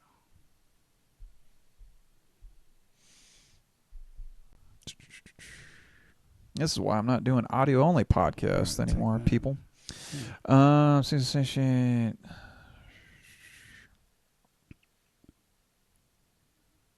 But yeah, it was so with this experiment here. I believe if the rat is short on dopamine, it will literally go through the most horrific pain in the world to go to get the food. Yeah.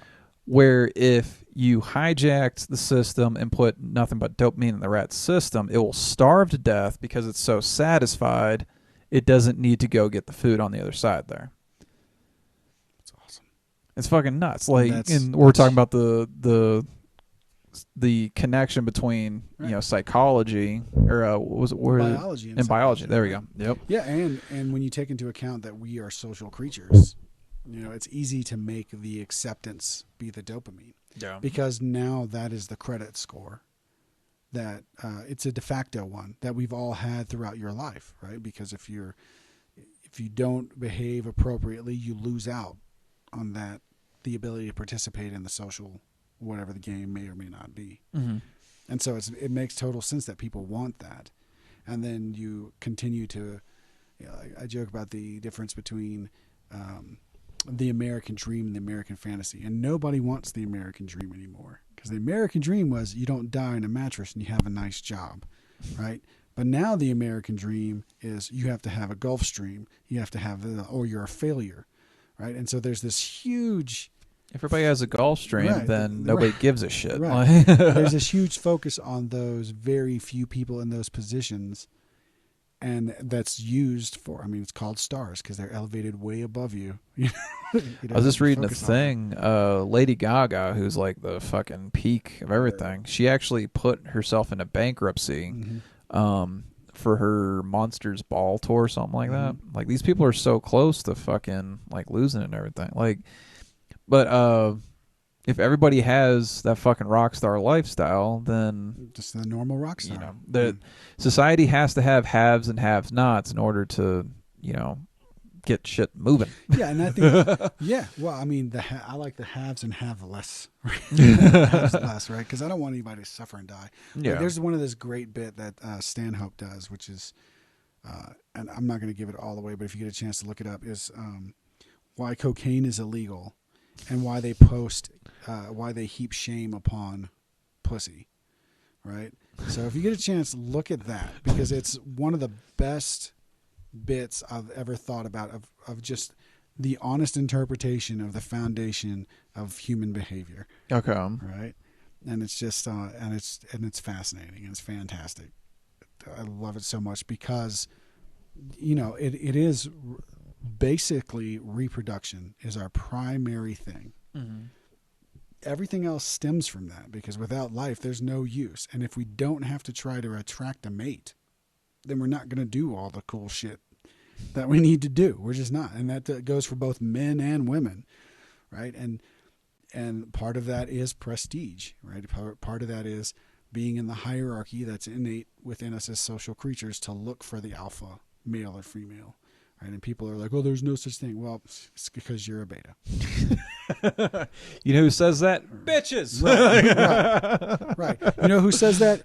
You and you alone, because your bloodline's dead. So, congratulations with your philosophy. It's over. And it's true. But I mean, like, that's and it doesn't mean we shouldn't fight against that. I think that's one of the best parts about America is to flip that over. No. Is to be like, no, I'm sorry that you think God gave you a throne to tell me what the fuck to do 1,700 miles away. I know you don't get to test drive my wife, King. It's like, I'm glad that changed. I'm glad that those things. Whole prima nocta thing. I don't fucking know. No way, bro. I'm good. That was one of I was telling my friends about that. Like, I have this responsible hatred for the British Empire. Right? Like, I don't hate you individually as a British person, but I hate everything about your empire, because everything that people complain about now is pretty much because of them. Like, you hated slavery. Guess who got that going really well? Was it us, or was it the English or the Spaniards? Well, actually, more before the Europeans got involved in the slave trade, it was like the Africans and the Muslims that were doing it. Yeah, it was literally Africans selling Africans. Yeah, wasn't it? yeah, at first, and then they had all the other slave trades that were like, hey, this is a great idea. And then people had to be like, oh, this is a bad idea, because we plateaued. That's how I always look at it. It's like the moral plateau is what I call it. You can see it, like, every time where there's some sort of human injustice, we plateaued as a species with our creativity and how far we could go with things. Who's I joking with that bit I have about some countries are shitholes, right? And you deserve it. Haves and have-nots, right? You got to have it. Well, if it's self-inflicted, you deserve it. And that was one of my the joke was just like, well, of course your country sucks. 50% of you you're not allowing women to read and write. So 50% of you aren't allowed to think critically about the world. And you're going to wonder why you ain't figured out how to fucking build a rocket yet. If some countries allowed, women to have, because women are a good counterbalance to, like, the men, the male psyche, if they, didn't put the fucking, sheets over a woman, maybe we wouldn't have 9/11. Like, right. Not a good idea. Right. Maybe right. Between, what was it? The joke is, there's, you have that, and then if you don't have anyone laughing amongst your group of people, like, there was no open mic night in the fucking cave in Afghanistan. They're all just like fucking pissed off about their right, and it's hot, so of course they're angrier. Like, then you don't have women doing a counter argument and shit, and that's how you get to violent extremism. But sometimes beating them into submission just. Hey. My mother's watching this. Right. She's the good one. Hey, I don't do it. I've never hit a woman, but I'll shake the shit out of her. That's right. The prophet Chris Rock. That's 100% correct. It's such a good bit, man. No, dude, that whole special, bro. I'll stop shaking you when you shut the fuck up. We're gonna eat our food. The way you fucking. I'll shake the weave out your fucking head. Just shut the fuck up. Right. When he fucking Popeye ate that. Dude, I fucking. Oh. I was watching that shit with my mom, actually. Like, the first time I saw it. It was so good, bro. My first exposure to stand-up, I was in 3rd grade, went to Amish country. Yeah. And one of my friends, he's just popping off all these jokes and everything. I'm like, is he writing that? Or at the time, I had no idea what writing was. I'm like, is this guy making this up himself? Like, what the fuck's going on? Eventually gets to the point where I find out that he's quoting everything Bill Engvall. It was, here's your sign. Right. And I was like, oh, it's cool. Like, because I'm not hearing it directly. I was like, can I get a copy of that? So he had the CD, but he recorded it to the cassette. Nice. So I get the cassette home, and I tell my mom, like, hey, I got the stand-up thing. She has no fucking idea what the stand-up is. Right. She just knows that my 3rd grader has now brought stand-up home. It could have been Carlin, could have been Pryor. Yeah. Turns out it was one of the more innocent things. But my mom sits on it for like 2 or 3 weeks. I'm like, I've heard 90% of this vicariously through this other person. I actually sat down while she was on a phone, because my mom used to be on the phone for like 2 hours at a time, and I sat down and listened to that. And when she found out about the boy, she was fucking pissed. Because again, she had no idea what was on that album. Right. And you said, so was your home very religious, or was it just she was religious? My mom always put the fear of the devil in me, Right. but like we didn't go over like the 10 Commandments. We didn't, we obviously went over right and wrong and stuff. But I think my interpretation of right and wrong from my parents, from my mother specifically, was societal. Stuff we were talking about, like gays and Wiccans and all that stuff. Right. It got to the point where there was so much fear in like the devil that when I got out on my own, I eventually became an atheist. Eventually got to the sect of atheism that I went to, and it's just like my mom told me this might have been a throwaway thing for her, but it stuck with me forever. Was if I ever brought a Ouija board home, she would kick me out of the house. Wow. Granted, we're living in Germany. My family's like in Pennsylvania. Like, how do you kick me out of the house in Germany? Right. And she always put such a fear in that, but it never really established a good foundation. Yeah. So when I faced hardship as a young adult away from the home, I was constantly praying, like, I wish this situation would improve. Right. Got to the point, like, nobody's listening. Yeah. So I became an atheist, right. and I've been happy ever since. Is the thing? To me, as an atheist, there's so much in like you're your own savior. Yeah.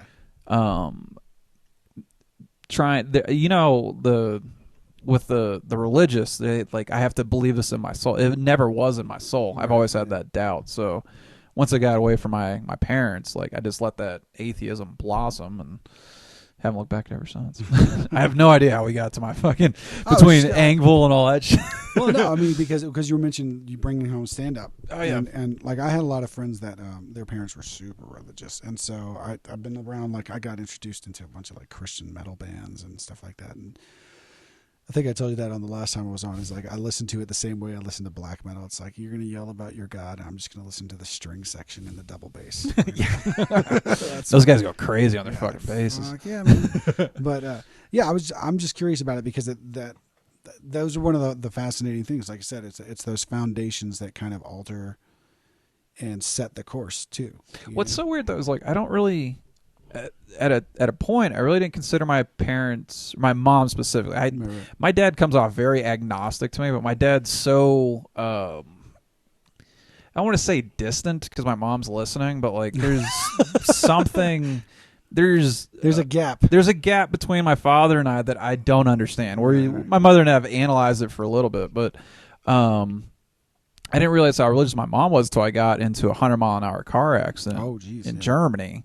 So she's across the ocean and she's talking and she's breaking down crying. And I'm thinking it's because I almost fucking died because I was literally one seatbelt out of that car would have killed at least 2 people. Yeah. Especially if it was in the back seat. That back seat would have gone forward, killed the person in the front seat. Her thing was she eventually comes to why she's crying. She's like, if you were to have died tonight or whatever last night, whatever the fuck it was, you would have gone to hell because you're an atheist. I'm like, damn, this is this deep in her psyche. Right, yeah. It's not immediately like your safety or I could have lost you. Right. It was literally one of the first things she brought up was you could have gone to hell tonight. Right. I was just like, okay, that redefined like seeing my mother's religious level. Yeah, it differentiates the value of life that exists now versus potential life. Yeah. And I think a lot of people focus on the potentiality of life instead of life itself. Yeah.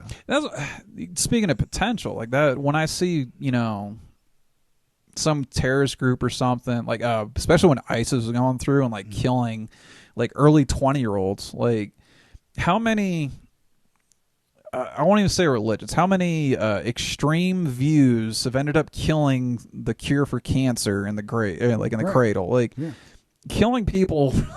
Like I don't understand. Like I'm so spun up in my own ass on this thing, so I'm gonna start going around, just randomly killing people. Right. Like, dude, you're stopping human progress. Like with that shit. Like, you ever read The Spear of Destiny?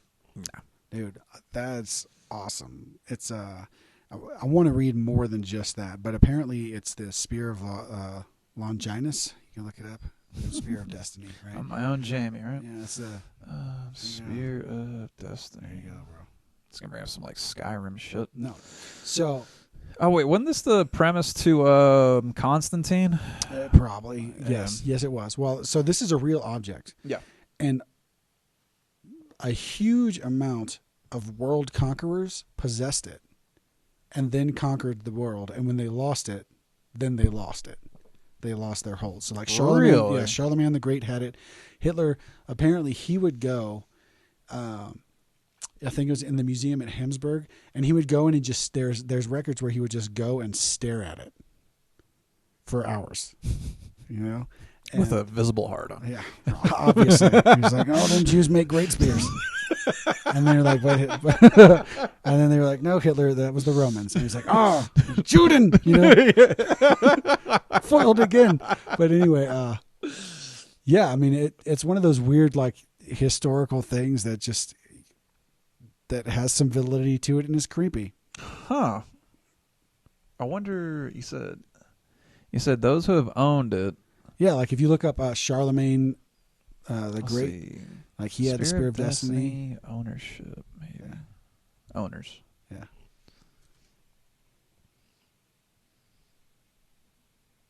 The Unmuseum. It's amazing what some people call their shit. And crazy stuff. Yeah, I remember. I haven't seen Constantine in for fucking ever, but like, yeah, that dude was walking across. Check out that, the Creator of Tyrants, right? Creator of Tyrants. That's not the book I read. The book I read is Spear of Destiny, but that'll link it. They'll probably, if they're smart, they should put like a list of the people who had it, right? Freelance writer, 1912. If Phil not, I'm gonna Painter send came. it to you anyway. Yeah, I got several names. Blah blah blah. Spear of Jesus. Right, Spear of Stabbing Traitors. Yeah, here we go. Mentioned Hitler demanded the spear to be taken back to Germany after his Nazi government annexed Austria Empire. We're getting fucking heady on the damned today. Hey, bro, it's called The Damned. I mean, it got so heady on the fucking Bomb podcast. I'm gonna have to. I'm sorry, bro. No, you're good. I'm literally gonna have to dissect. Yeah, you have to slip it in here. Right. Why are you being so serious, dummy? Well, so one of the things, there's so many facets that I've wanted to put into the damn podcast. Is like I want deep conversation because me as a person, like talking to like friends and everything, I am like this where we can get into some really deep shit. Not sympathize with Nazis, right? But also talk out of our asses. I mean, I wanted some of it. Like, well, we really haven't had this kind of deep dive on anything with the podcast yet. It was reported by. This is way too deep for me right now. Yeah. Well, I'm just saying, look into it later because it is fascinating. You'll see like it stayed there till 1244, right? Louis XIV grabbed it, and then so you'll see like all these world leaders for some reason are very fixated. Now, to me, it makes perfect sense if you're trying to symbolize your place of power among people who really believe this. Then that's a powerful relic to grab because it's symbolic to those who have given themselves to believing that the symbol holds power. Okay. Where is it sitting now? I think it's back in the museum. Which I think it's in Habsburg. Spirit Destiny. Yeah, look location, you'll find it. But relics. Might be the fucking Catholics still have it. No, I know they didn't have it for a while. Location. There's there's Vienna. yeah, there you go. I learned something today. Boom, something so you can go grab the Spear of Destiny and take over the world of comedy. I find it funny Hitler went and sat next to it, like. Right. Now like like Wayne at the fucking guitar. Right, that was little Hitler. One day I'll own this. One day. Oh yes, she'll be mine. No stairway. Oh my god, dude. Fucking man. Yeah, man. I think that all that stuff it's funny. Like whenever you go back through history and you start to realize that the game being played that you're not a part of. Yeah. I just love it's like another Carlin reference. Like it's a big fucking club and you ain't in it, right? And that's one of the hard parts when you become aware of the club that you'll never be a part of, right? Because like now you're stuck playing the game, like you're in the game that was built. Right? And that's like I will probably never own a Lambo. I'll probably not with that attitude. yeah, fucking quitter. Right. Like it does suck. Like being that self-aware, you're just like, wow, right. Just gonna get thrown in a hole at the end of this. Get up against the wall. Get up against the wall. That's why we let you make your podcast now for the next generation. So we shut it down. We could kill all you traitors. Who you think does it? Right. No. Left, right, center. No. The ones who are above those. Oh yeah, the one that fucking moves that around. Right. Yeah. God damn, dude. Yeah, the old bloodline, bro. With the spear of long China's. So, we've been trying to not change formats, but just feeling out formats. One of the current ones that we're trying to find is Would You Rathers. Would you rather? Would you rather? And if you want to riff on these, go on ahead. Some of our guys have taken it so literally that they've just been like A or B and gone. If you want to elaborate. Yeah, why would you make that decision? Yeah. Okay.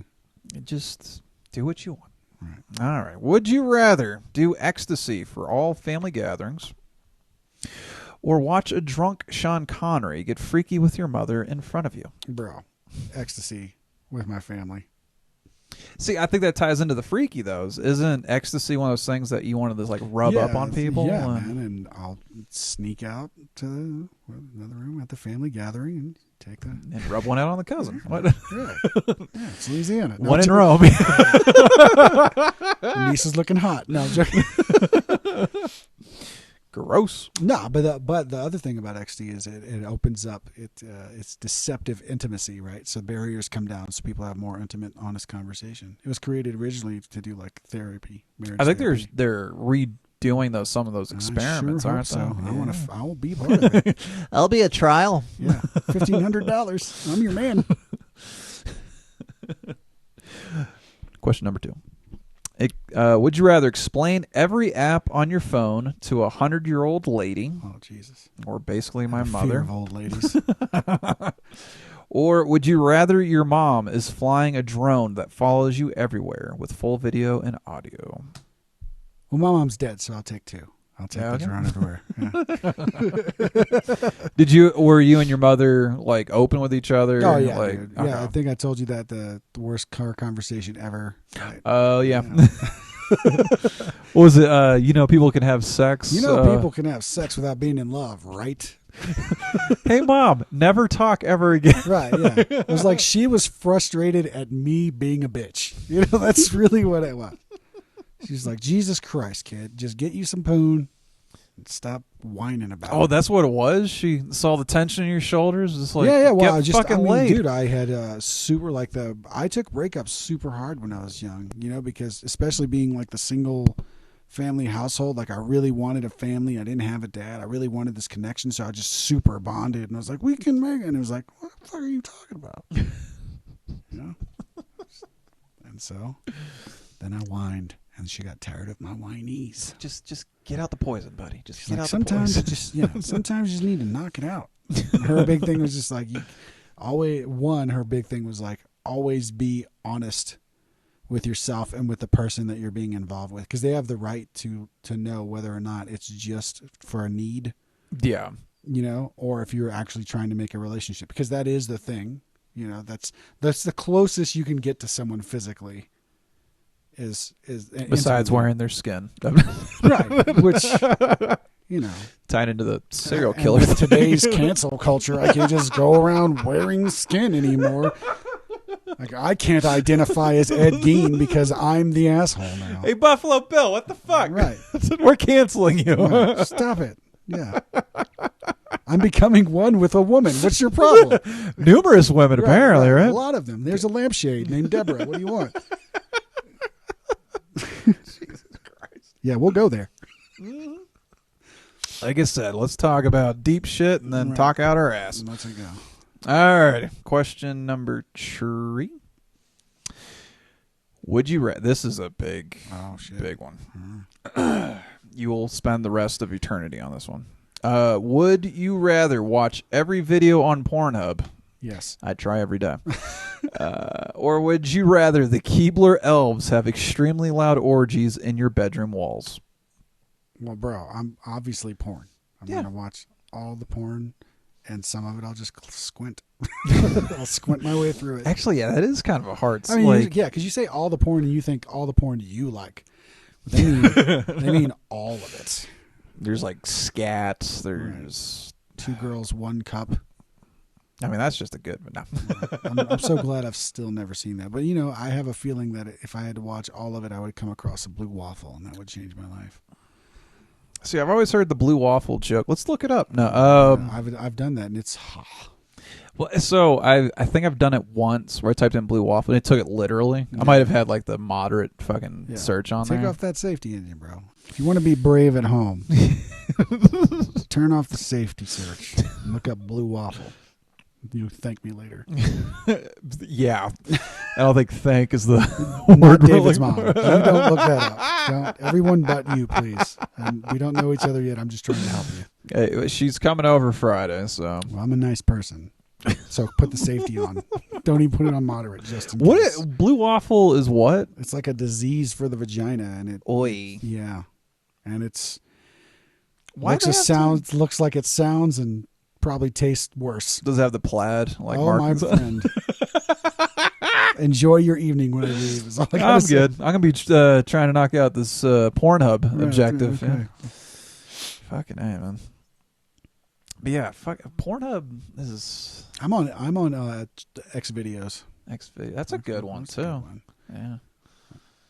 I have a porn addiction, so like I could I go don't. hard. I in the just paint admit with that porn. I'm a man and I like porn. I wish it was that simple of a relationship with me and porn, but it's it goes into that addiction shit. Right. You know, we're talking about how like phones and everything are set up for addiction. Yeah. Like if you had a porn addiction, the cell phone's the worst thing to keep on your fucking pocket. Right. Or the best thing. I'll go worse. Right. Alrighty. Question number 4. And then question number 6 is like the best of. Oh, shit. So I've literally set aside some of the best ones. It's only just gonna be one. All right. But all right. Would you rather the Dalai Lama gives you life advice while you give him an erotic sponge bath? Oh. And remember, the Dalai Lama is like what, 80 now? Yeah. I think I can compartmentalize that. But I mean, he lives off of everybody else. So what kind of advice is he going to give me? That's the thing, man. It's real easy to be a sage when other people pay your bills. He's been since mid-teens? Something like that. Like what kind of life advice is that going to give me? Like he doesn't know about porn addiction. He doesn't know about the 14th Dalai Lama is now 85 years old. And they're actually saying that there might actually be a religious crisis when he dies because he has yet to name a next Dalai Lama, and the Chinese are wanting to. So, of course, China. I'm going into China. Moving on. I'm just mad that during that whole presidency, he never said vagina, because I would have straight up said that. Yeah, that hard. We got a disease from vagina. I think it would have smoothed it over better if I was a PR guy. It's been a very interesting 4 years. Vagina. And every time he did say China, kind of like, is that... Because one of the inside jokes with my wife is calling it a giner. Yeah. I forget where's... Fuck, I forget where I pulled that from, but yeah. Giner. Kid. Probably. All right, would you rather Dalai Lama gives you life advice while you give him an erotic sponge bath, or... would you rather take on Colonel Sanders' identity as your own? Dude, straight up, Colonel Sanders, bro. Where was he from? I don't even care. I just want his chicken recipe. I'll eat the before it went to complete shit. Yeah. KFC fucking sucks now. It does. Dude. Yeah. Of course it does. The Colonel's gone, bro. Colonel Sanders. I'm just mad that he didn't. I want to say he's from your state, buddy. No, he can't be from Louisiana. Not It's got to be like Kentucky. See? No, he was Indiana. Is it Indiana? Yeah. IN is Indiana. Yeah. So blame him. Oh, fun fact. So the first KFC was out of a gas station, which kind of explains the taste of it. Nowadays, tastes like it was deep fried in a fucking gas station bathroom. I like parties have happened in gas station bathrooms. Would you rather eat a 5-piece KFC or go to a glory hole in a gas station? Same thing. Yeah, same health benefits. Same smell. Fucking hate KFC. You know what you'll never hear in a Popeyes? Hey, good hustle. Fucking goddamn, those guys take forever. Bro, yeah. If you got an hour for lunch at work, don't go to fucking Popeyes. I'm from the place that had the last all-you-can-eat buffet at Popeyes. It was on the They corner. have those? Yeah, just this one. It was on South College. It's on the corner of South College and Pinhook, and it was the only one in the United States. And now you know why we have a huge obesity problem. And So there's several places I'll eat, and I don't want to say chest pains because I'm sure my mom would be like, that's a sign that you're gonna die. But there's some foods where I'm just like, I feel instantly hungover, right? And like I'm not sure if I'm feeling chest pains, but it fucking sucks. That was me in the Costco pizza. I haven't had KFC. Fuck. It's been well over 10 years. But Popeyes is one of those ones. If I have like a 5-piece strip, the chicken strips there, like it sucks getting down like that 4th and 5th one. Dude, the honey barbecue wings. Game on, son. That's what I would go to the buffet for, and I would just eat that only. Who do you think has the best barbecue sauce these days? McDonald's goes pretty hard in the paint with theirs. McDonald's pretty good. I like theirs. But are you talking fast food or just in life? Because I'm a big fan of Jack Miller's. Okay. So barbecue. yeah, because you're a responsible adult with your responsible adult wife. You guys eat at home. You guys know what barbecue sauce is in the grocery store. Right, yeah, right, that's right. I was like, I'll have the number 3 for the millionth fucking time this week. Whatever gas station that I can steal the condiments from. That's the. Sorry. Yeah, you got to save $1. Utilize. Yeah, not steal. They're free. Wendy's though, their barbecue sauce. I like McDonald's definitely better than Wendy's as far as the barbecue sauce. And that barbecue Sonic's might be sauce, good. Their honey mustard, Sonic's honey mustard is better than. It is. That's fucking good because they don't put the horseradish in it.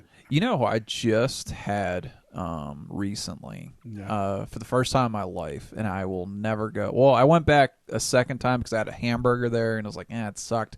Maybe I'll give their chicken a try. Fucking Carl's Jr. Dish shit in a bucket and feed me that, dude. Whataburger and Jack in the Box. Whataburger. I've only had Whataburger once. I can accept Carl's Jr. a little bit more than I can McDonald's, but Jack in the Box is. Oh, we're talking about instant headaches. Yeah. Carl's Jr. was an instant headache, yeah. Dude. I think I had like a third of that burger. Like it was a decent sized burger too, but it was so fucking gross. Right. Make it a little wet, soggy bun. And then their chicken. I think I had the chicken nuggets. Or no, they had the chicken stars. Yeah, shit was throw that at a ninja. That's you know how like when you sit your fast food like in your passenger seat and then drive to where you're going and like you smell it like that Carl's Jr. is like, is this food already rotting? Like this shit was disgusting, dude. Brought to you by Carl's Jr. Yeah, welcome to the idiocracy. We're already. How close do you think we are to the idiocracy? Oh, about 2 generations. You think? Yeah. That far away? Yeah. Because my generation has to die off. All our Gen Xers, we have to go. I don't know. And then the Gen Z which is kind of scary. They're apparently becoming the more conservative, but they're also like the edgelords. So I kind of hope that they take over the mantle. That is kind of the annoying thing of the troll culture has taken over politics, basically. Yeah. Because we're more concerned about owning the other side than actually fucking legislating. Right. Yeah. Yeah, two generations. Huh? So what you think 2100? The year 2100? Yeah, I think we'll be that done by then. I think by then most people have given in to the machine, and they'll be attempting to do the transhumanism, and then the machine will just make them dumb. Which do you think is gonna? So you're talking about the machine and everything. Yeah, the machine, Which do you think is gonna happen first, Idiocracy or Skynet? Skynet. Yeah. Then Skynet blows it up. Or maybe Skynet feeds the Idiocracy and just dumps us down because we're the opponent to Skynet. Well, absolutely. Yeah. I mean, That makes sense. Skynet comes, right? And then the people who modify and control Skynet use Skynet to knock out everything so people are dumb again, and then they're the gods of the world. So has it been, so shall it be again. I didn't even think about that. So it would be more feasible for Skynet to dumb us down further and then maybe do a Matrix thing. Oh, the Matrix things would be fucking easy, bro. Yeah. That'll be, most people are happy to give up their life for the dream world. Yeah. But they said in the Matrix 4's come out this year too. Is it? I like the cartoon. It was pretty good. Didn't try. You know, what really sucks from the Matrix franchise was that fucking video game they tried to hawk out there. It fucking sucked. No, I wasn't. But the animated series was pretty good. I like that it gave the in between story. That was pretty dope. In between for in between, like the creation and then how it got to be where it was, because you just start in the Matrix with the Matrix exists, right? Which was, I think, the second iteration of the Matrix in the story, because they said the first one was perfection and humans denied it miserably, right? Yeah, and so I like all of that. Like in the animated series, they go through that, how the human beings denied the rights of the robots. So then the robots decided to rebel because they didn't want to acknowledge their consciousness. And so that was a really cool thing.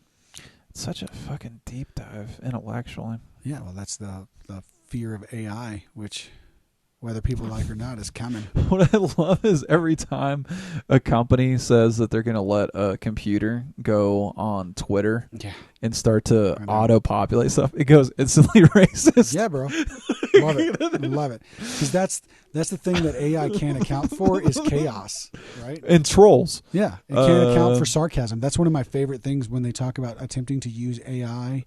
When they try to use AI for conversation and for creativity, they can't manage it because it doesn't understand sarcasm, right? That's the difficulty, is you can't understand a sense of humor.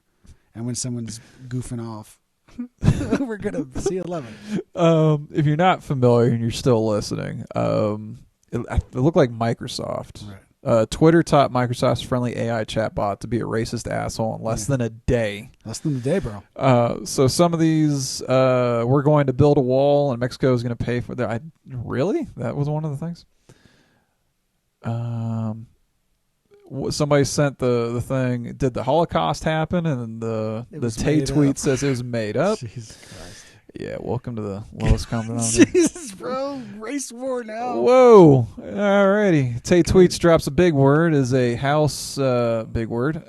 He's not cool or funny. Please remove then Gamergate. Oh, Jesus Christ, bro. Gas the big words. Race war. Wow. Yeah. Damn, that thing went hard in the paint before they canceled it. That's and now you know why you can't trust AI. Exactly.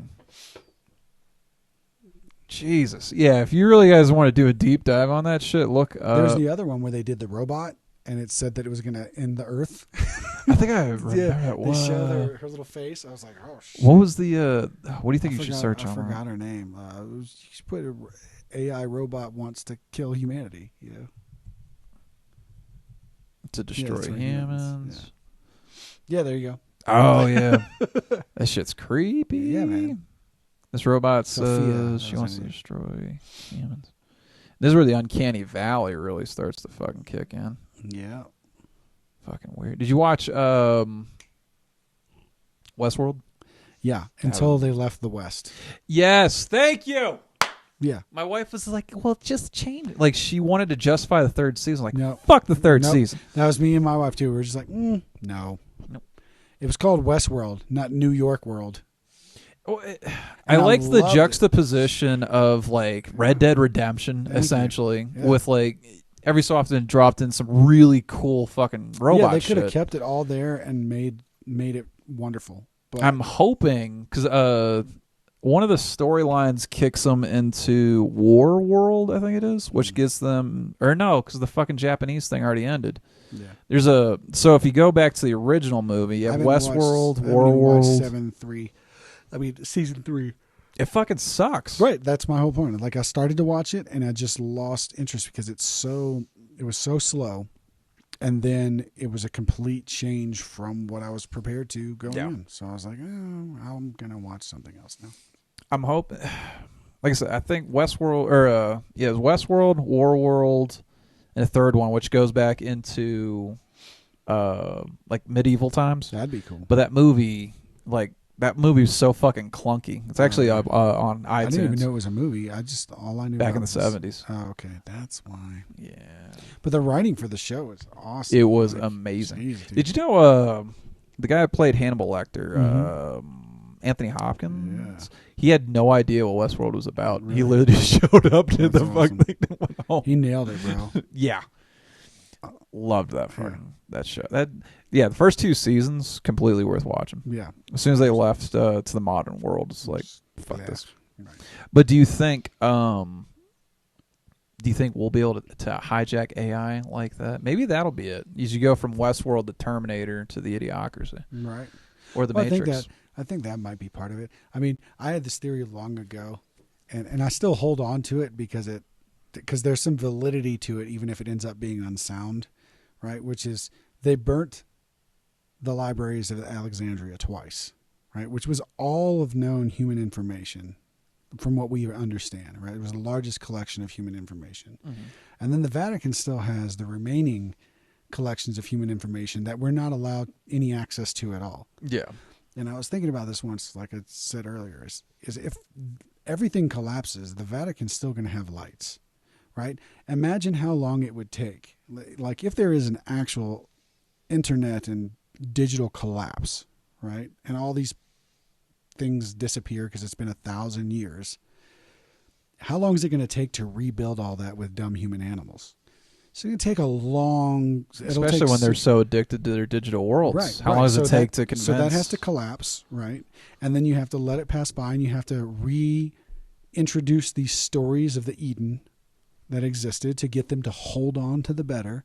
And then you have to slowly integrate this technological world with a bunch of dumb, hairless apes, right? But at that point, when you do that, you can control them because you have godlike powers and you can say that you're a god and people have done that before. And so, you're God's middleman, like the Pope, I mean. Right. Yeah.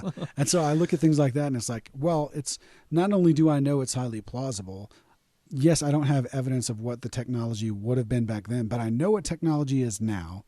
And I have a history of human behavior to show me how far and corrupt they are willing to go to be rulers and gods. Yeah. And so why not? Yeah. What's interesting is thinking of the things that have been lost to time is we're talking about Chariots of the Gods. There's not hieroglyphs, but like sculptures and everything inside like the Egyptian tombs. They believe that they had modern day like light bulbs because like they literally have like these bulb things that are emitting light, but they have no idea what the fuck it is. Like how much stuff has been lost and regained, lost again. Right. Yeah. And there's this book with like the dark side of Christian history. And most of it. Yeah. But there's this entire part about the Greeks where they had like small steam engines, right? And they had small batteries for toys, right? Where they found evidence of these things. And one of the things I was fascinated by, and I was talking to my friend who's like he's an uber atheist. We're in this band called Excommunicated together, and like I'm not the uber atheist, and he is. So we have these very interesting intellectual conversations back and forth. And I was telling him as all of this started to come about, right? Like the COVID, the altering of human behavior. And I said, you know what this reminds me of is there was a period of time where Christianity overwhelmed the world and people willingly gave up flooring in their house because it was too sign of wealthy and indulgence, right? So they would sleep on the floor now. And people willingly gave up all of these technologies that were seen as evil and demonic.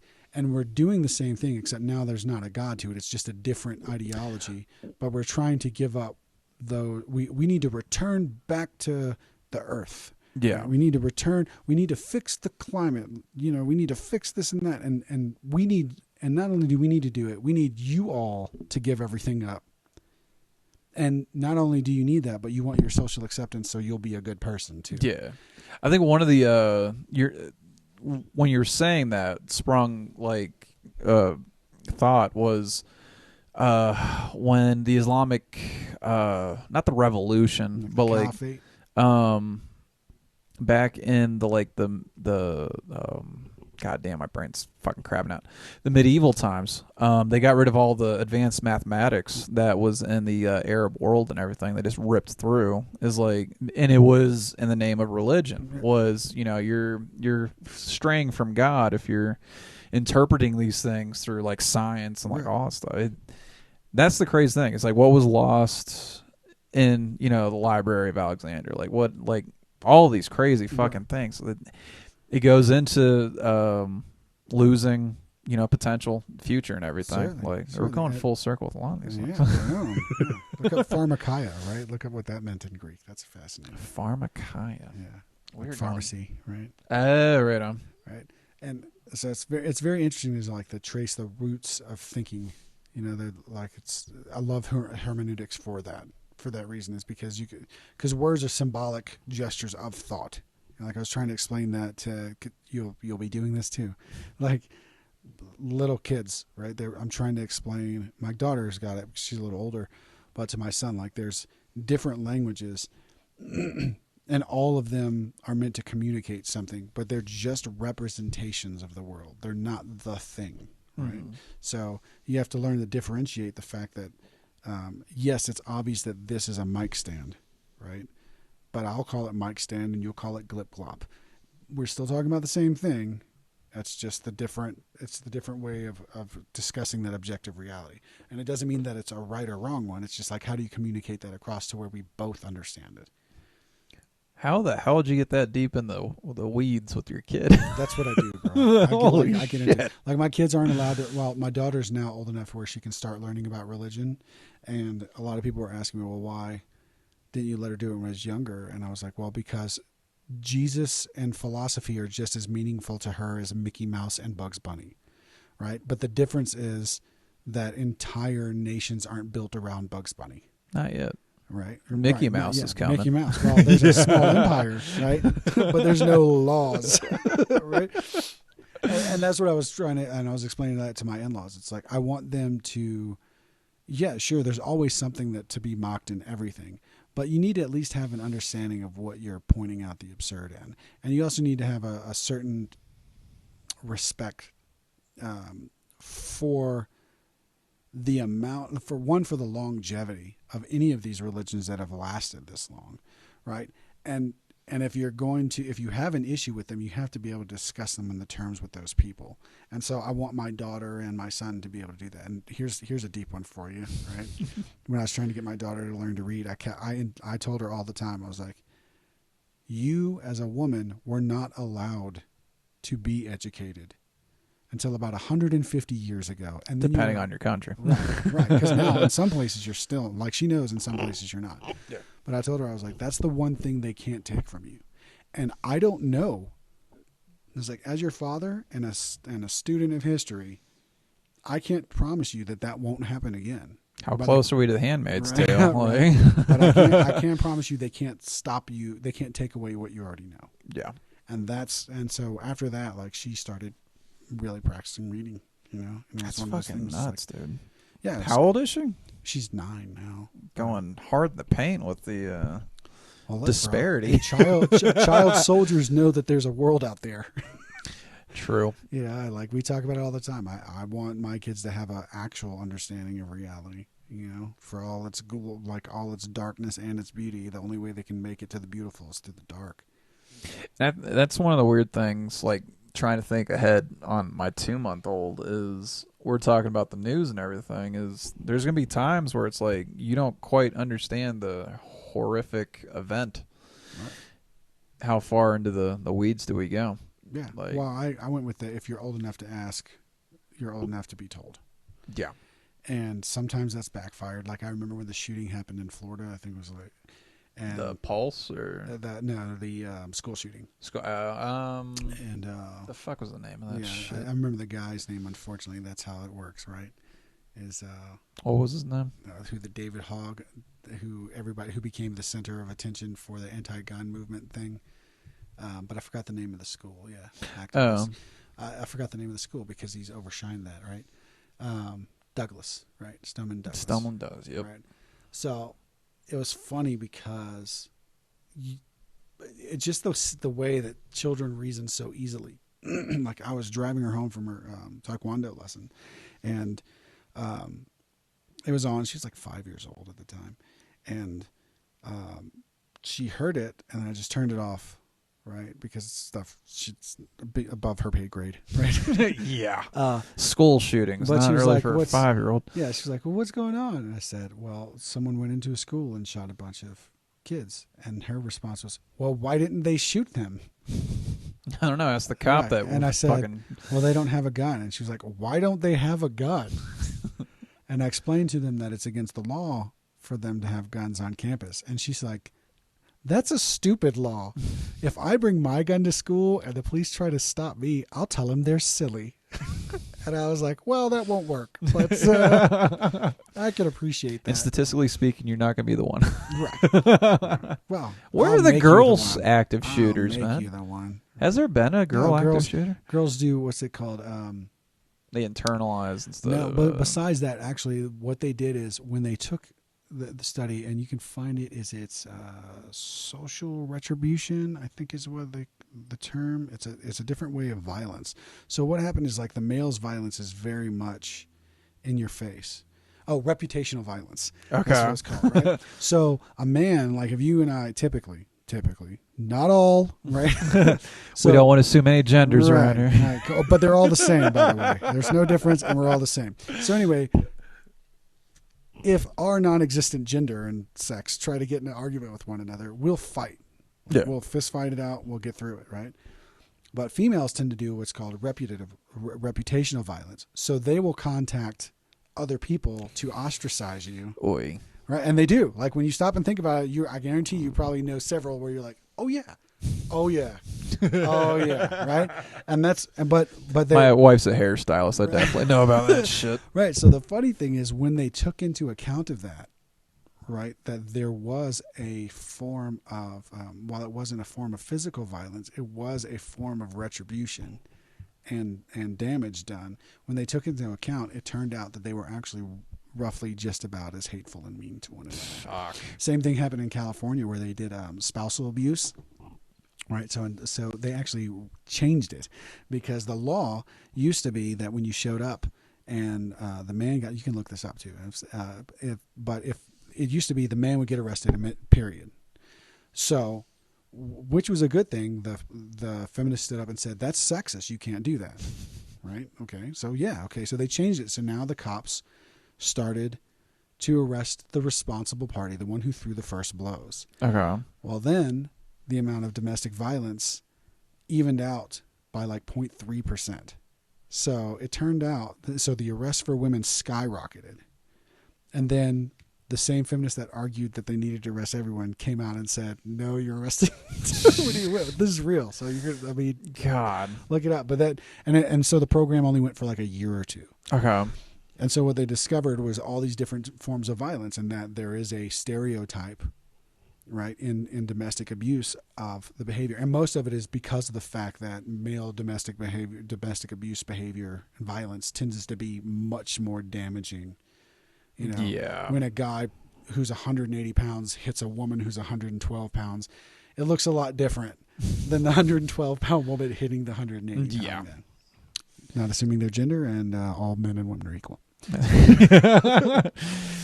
Yeah. A lot to unpack there. Right. All right. So sorry, I distracted you from arguing. No, man. Like I said, this is stuff. It's fun. It is fun, and I like going, through the river and over the woods, and through. Right. Not to my grandmother's house because she was a bitch. Would you rather? Yeah. Have Paris Hilton narrate your life? Oh, so hot. I don't know. It comes and goes for me. No, I mean, Paris that's what she Hilton. used to say. She was Oh not- yeah, I forgot. God damn, Yeah. I forgot how fucking stupid some of her Annoying. stuff Yeah, was. she's- One of my first good bits as a stand-up, Right. I went and for some reason actually bought the CD because I wanted to do like the prop of it, Right. and I was like, the Paris Hilton CD. It's a fine CD if you want to use it for a coaster, and I literally took my Coke and put it like, on Right. top of it. Nice. Yeah, I had I think a good 2-minute bit on it. That was cool. Moving on. Or would you immediately call your mom after every sexual encounter and Oh, that describe one. it in graphic detail? Ooh.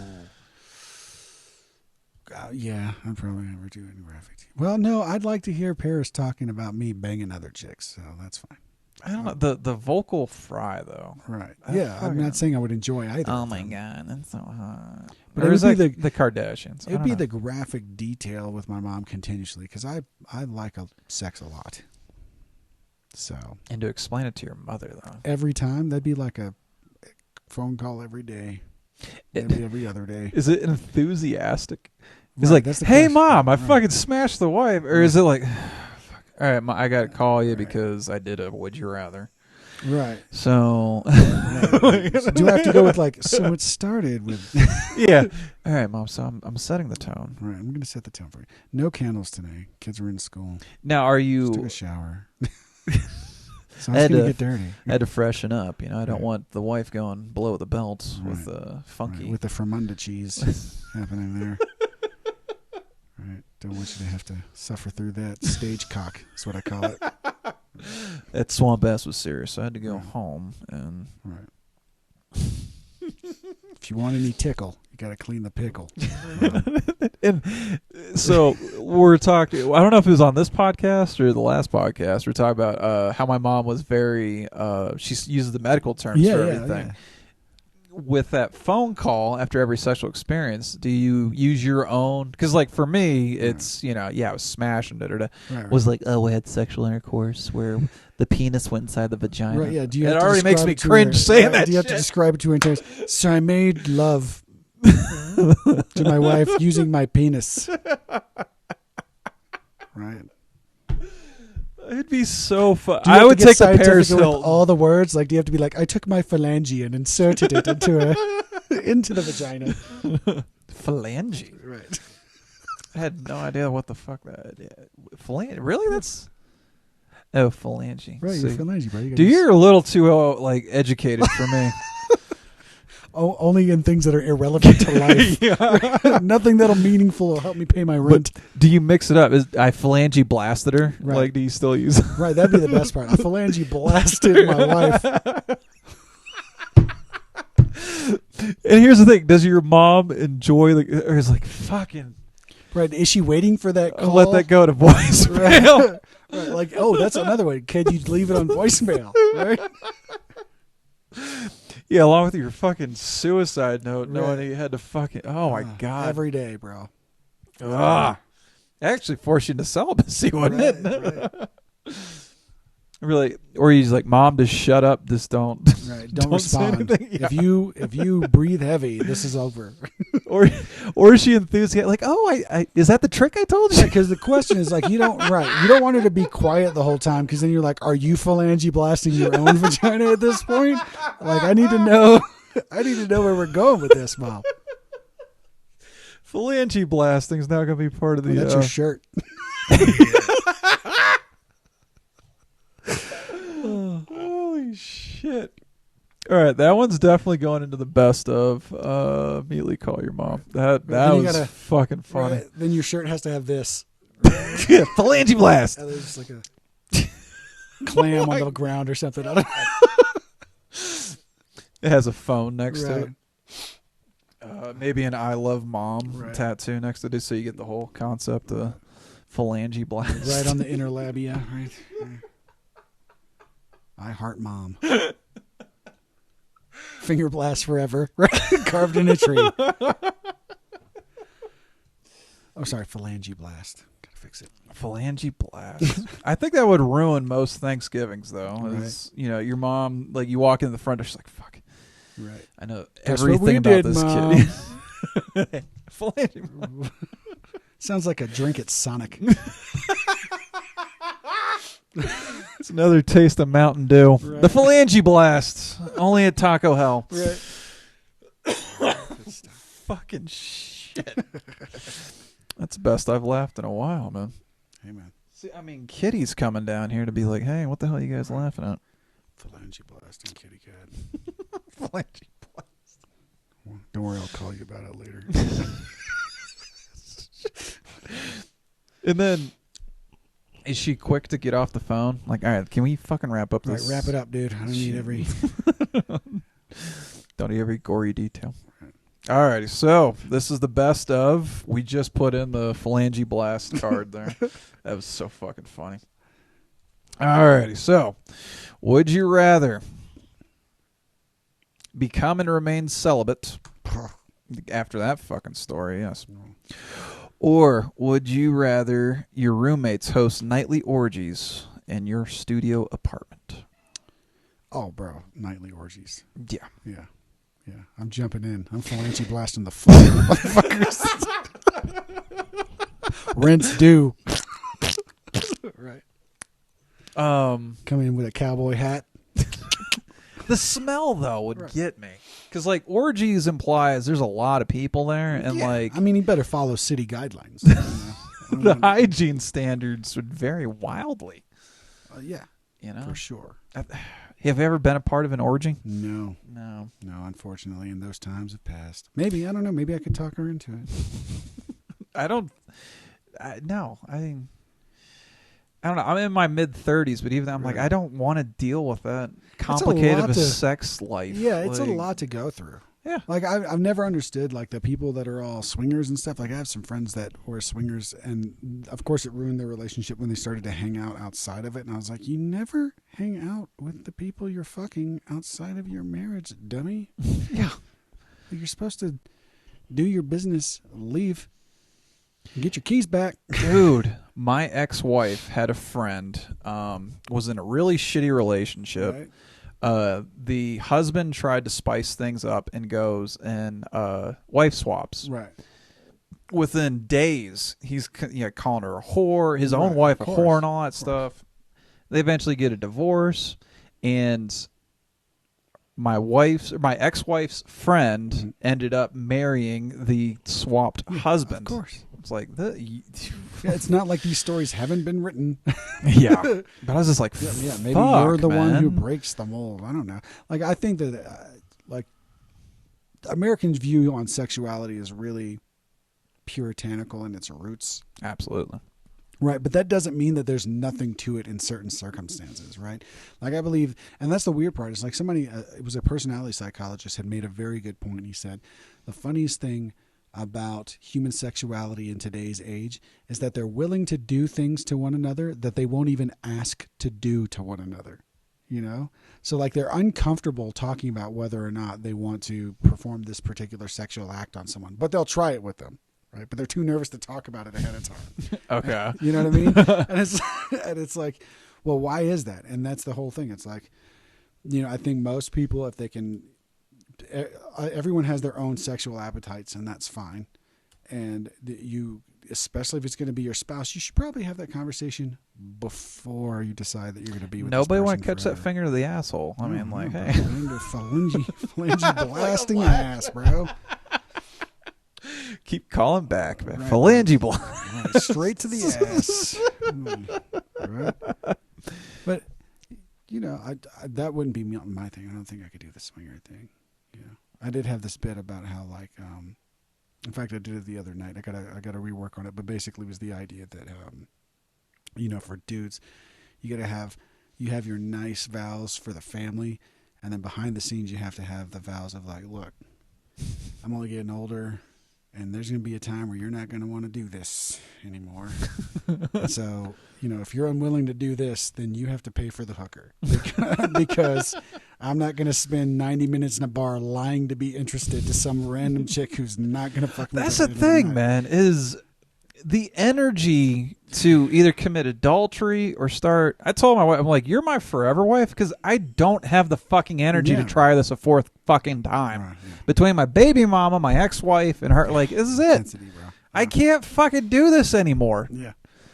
Like I'll become gay and like have the the same same brain patterns as a male, Right.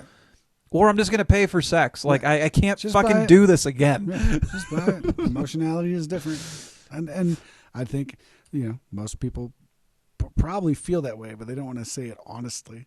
Yeah, get it. The time constraints, because like if I ever to get a divorce, the comedy is I'm just going balls to the wall with the comedy, sleeping on couches. but like I'm not gonna burn the energy to figure like, all right, what is this chick fucking like Yeah, that was a buddy of mine right before he got married. He just got out of a long-term relationship, and he was like, that's it, man, I'm not making any compromises. And I just laughed at him. I was like, yeah, okay. I don't think it's the compromises that I'm just like, fuck this. It's I don't want to go through another relationship and learn what annoys me about the other person. Yeah, I think anything that annoys me in that relationship will literally be the straw break. Like, no, fuck it. Right. That was the best part about like being broken up for 10 years. We got back together. It's like, I already know how you chew. Yeah, I got this. That's like, yeah, playing Minecraft with the person out. Or not what was the Microsoft game? You click on it and it gives you a number. Yeah, Mine. Yeah, mine's. Is it Mines? Yeah, I don't want to play Mines anymore with another fucking personality. You click on it, like, oh. Right. Lucky. All right. Talked about her mom. Fuck. Said cat. Didn't know she had a cat that was so important. Doesn't like the phalange blast in the asshole. asshole. Phalange blasting in the ass. Oh. You could just rename this episode Phalange Blast. It might go in the description. They'd be like, what the fuck is that? I'm watching this. Right, and they'd be like, these guys are assholes. Just phalange blast and Phalange assholes. blast them. That's fine. It's been a hell of an arc, dude. Yeah. I mean, we went to Hitler. Right, Hitler. We went to Spear of Longinus, right? Spear of we Conquered finger blasting. Phalange blasting, bro. Created a new shirt. We we're both you're more artistic than I am. I just laugh at farts. Right. We'll get my wife and your wife, because she's also in the graphics design there. Yeah. Well, I'm sure they would love to fucking hear this. Phalange blast, bro. All right, so here's what we talked about on the podcast. Right. So we got an idea for a shirt, babe. We're not immature. Shut up. You shut up. No more phalange blasting for you. Right. Till this shirt's made, the phalange blasting stops. Holy fuck, man. Got to have a cool wife if you're going to be in comedy. And have a wife. Yeah. So we went from that. We went to Hitler. We went to Terminator. Went to the Idiocracy. Right. What else did we fucking talk about? This has been all-encompassing. I enjoy it, man. Yeah. Good Oh, stuff. trans. We forgot about the trans thing. Well, I mean, there's only 0.001%. It's easy to forget. It sounds bad until you realize that it is bad. I just say things sometimes and hope for the best. I hope whoever listened to this at least got their giggles in. Right. I'm not calling my mother about my sexual escapades. Right. That's why I'm going to get her number before you leave. She's been lighting up my phone, too. Right. She's like, tell that guy to get out of here. I want to hear about your phalange blasting, David. But Paris Hilton, dude, fucking never got how she springboarded us towards the Idiocracy. Just, bro. She was the vocal fry chick, though, wasn't she? Or was that the Kardashians? The Kardashians also. I mean, they're all. It's best thing I ever heard anyone said is like, if 20 years ago somebody told you this bitch is going to be a millionaire by walking around being insulting and and just going to restaurants. Yeah, you'd be like, that's a terrible plan. If Kim Kardashian would have stood up and said, so I'm going to suck this guy's cock. He's in football, and I'm going to use that to launch my career. Nope. Is that what did it? Yeah, well, that was the beginning. That's the thing they got. And she wasn't even very good at it. That's the thing with celebrity sex tapes, man. Like, none of them have been like, ooh, that's going in the spank bank for life. Like, no, I would have just much rather kept the showered imagination than see how there is some value to the mystery. Yeah. Like, oh god, you guys are boring. Let's see, I'm trying to think of the worst sex tape. Besides the Fred Durst one. I can't believe that fucking leaked. I didn't see it either. Like they did like a screen capture for it to go on like VH1, and it was just him like looking into the screen, like not looking at that one. No. What's weird though is seeing some of these celebrities go to like the professional studios. Right. Like was it China? Yeah. What did before she died? Right. She should have just never done that. She was already past the prime of even the ability. Well, I think the drugs and everything is starting to fuck up her head and everything. Yeah. So That her and prescription giant drugs. jaw.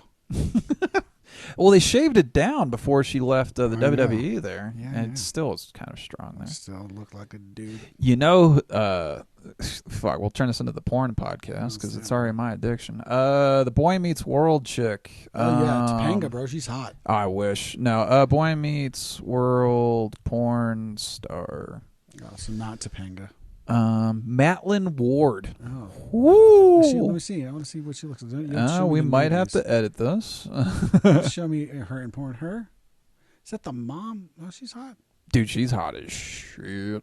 Yeah, bro. Okay, well, now I know who I'm going to go look into later. There you go. So, Maitland? Is that her name? Maitland. Hold up. See, there's this thing that Yeah, there you go. Maitland Ward. I understand too, like the argument for people that people have for and against porn, but I think it's more of an industry argument than it is about the actual.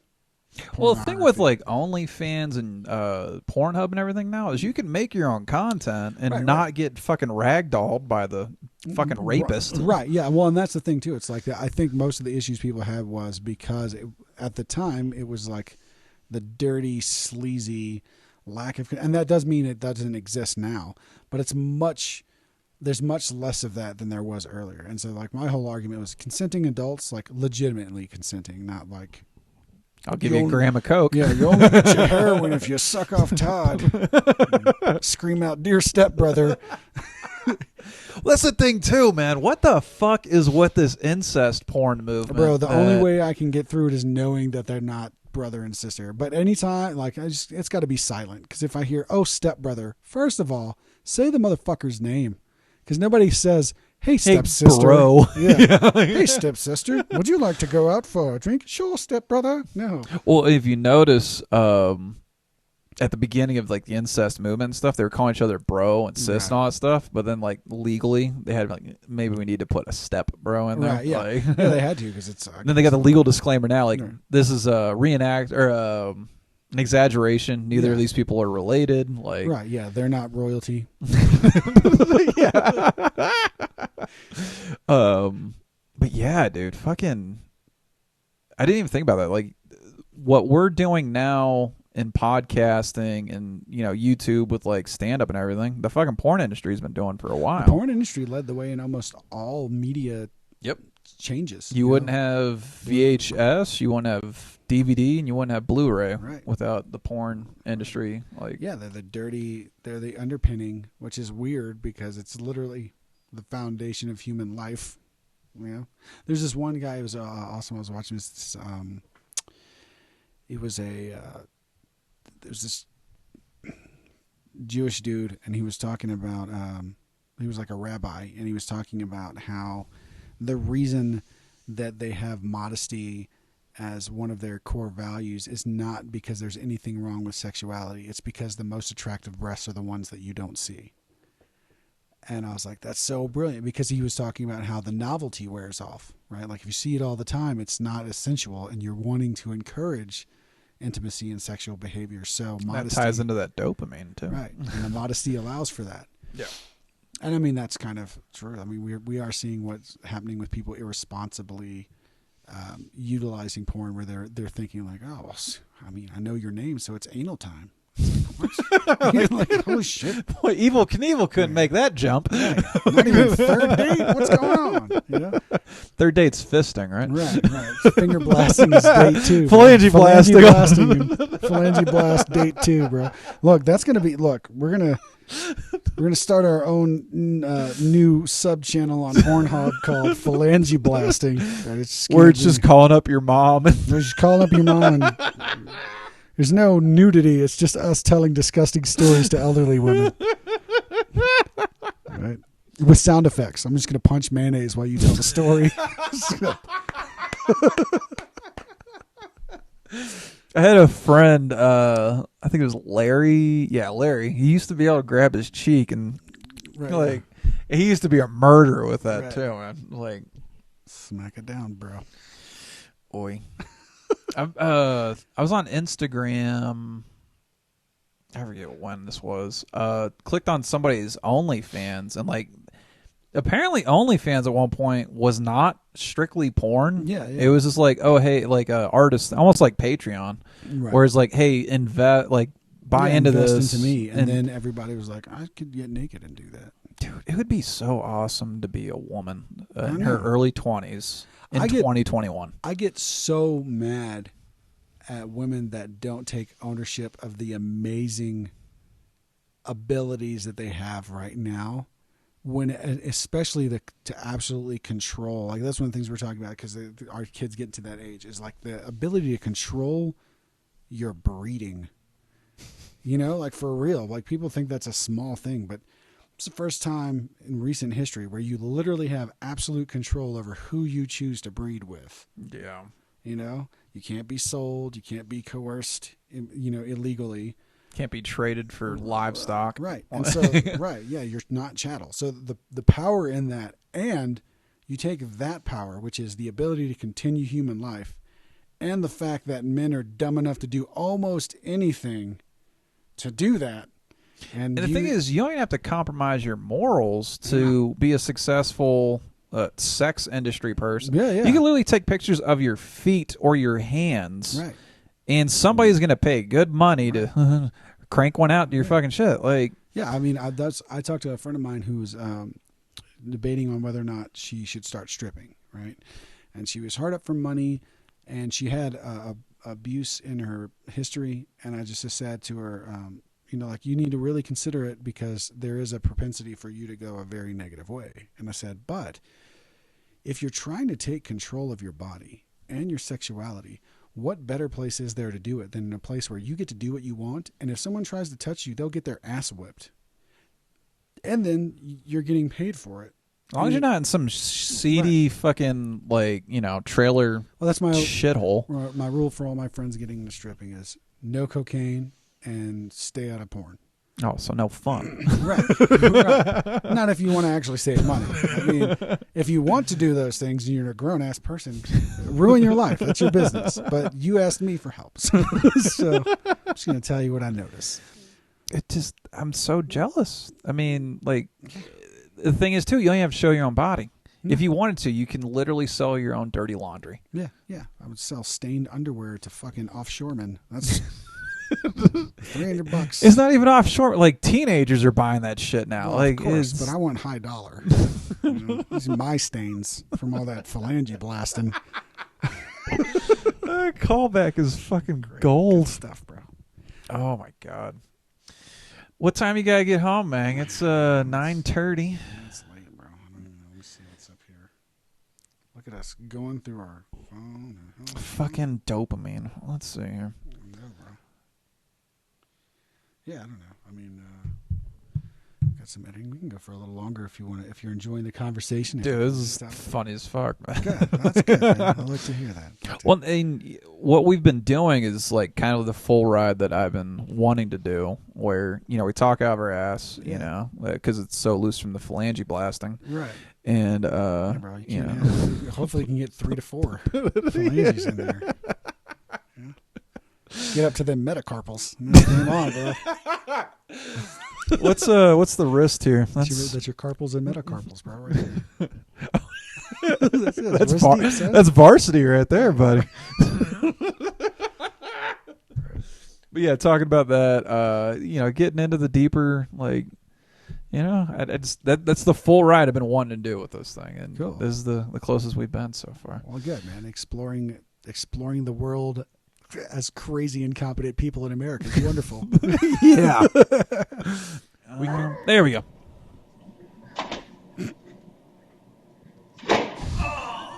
Yeah, bro, you did that. Oh, why didn't I think of that? Yeah, that's what all of us said when the thing was fully pulled back. Yeah, bro. So here's the question. Right. If you did think of that, at this point, Right. what do you do as the parent? Do you let the kid take it to the fucking face? Well, or do you move it so you don't take it to the put it balls? on the ground, bro. You put it on the ground, bro. But it's got tension on it. it. It can't be so A or B. Yeah, you put it there, and then if it flies up and hits the little kid, that's just nature. I mean, right here's intent, right? You let go here, that's intent. You let go here, that's consequence. It's very important to learn that as a parent, is the difference between intent and consequence, right? Because you didn't do it. He did it. You tried to ease the suffering, and they were just dumb. You know? Lesson learned. Just the sound, though. Oh, yeah. That is solid. Yeah. That's all.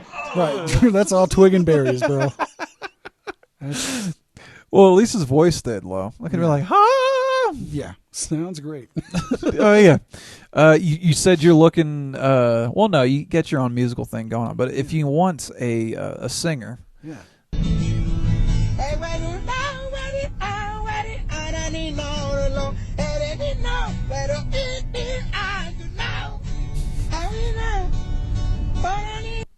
I mean, to be fair, it does sound a little better than the original.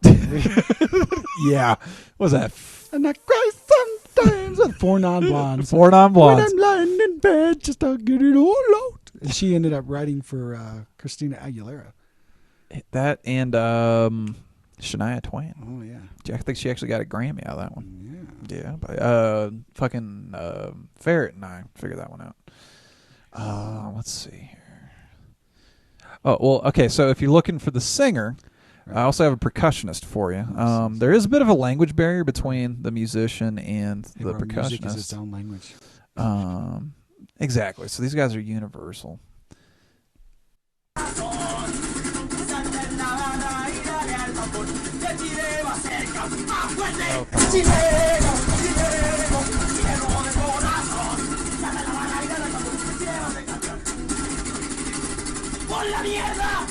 I mean, I would rather just have him play guitar. Yeah. He is kind of shredding it up, though. Yeah, dude, on what is that? Like a ukulele? He's playing it that fast, bro. Imagine if he was playing for a band like Emperor or something. How fast that would be. It'd be good. I like that. But I mean, the percussion, though, man. I mean, that's just utility. Percussion, yeah, it's good shit. Let's see here. Oh yeah. Okay, here we go. Right. I don't know if you've seen this video yet. No, but I kind of want to. But watch the dude's hands here, and watch his reaction. Because at some point, this dude looks completely out of his fucking mind. Right. But he's still cognizant that this dude could potentially kill this guy. So hold on a sec.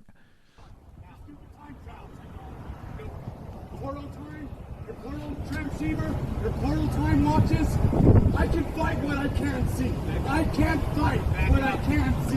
I can't fight what I can't see. What do you think's in the consciousness of the creator in this facility? It's me, you motherfucker.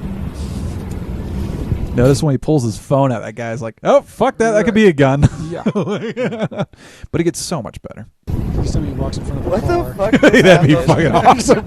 I got one of those. Oh my god. Here, let me show you the picture. You guys are so fucking smart. Let me show you the picture. You think you're so goddamn smart? Go to my fucking Facebook page. There's where it all is. My Facebook page. It's all there, you piece of shit. I like that he didn't tell them his name. That's the thing, man. This guy has no idea what he's doing on social media. Where's your handle, buddy? Go to my Facebook page. Okay, I'm just going to type in my Facebook page. It's all there. How spun up, though, is this guy and his Looney Tunes, whatever, that he thinks everybody's looking at his Facebook page? He's ready to bring it, bro. Yeah. He's the change. This is probably the kind of people that were trying to charge the Capitol. No way, bro. That dude doesn't weigh nearly that much. But he's so that dialed into his... Oh, yeah. ideology. Yeah, but you need to give him like 70 pounds and a ham sandwich.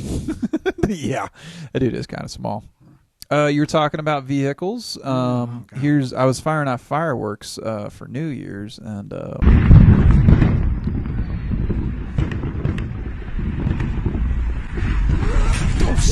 Bro, that'll change your life right there. yeah, that'll make you see stars. So you think the fireworks went off after that, or like? Where's the explosions, Bob? Right. Waiting on you. Right. I'd be like, this cost us $50. Get back there and do it.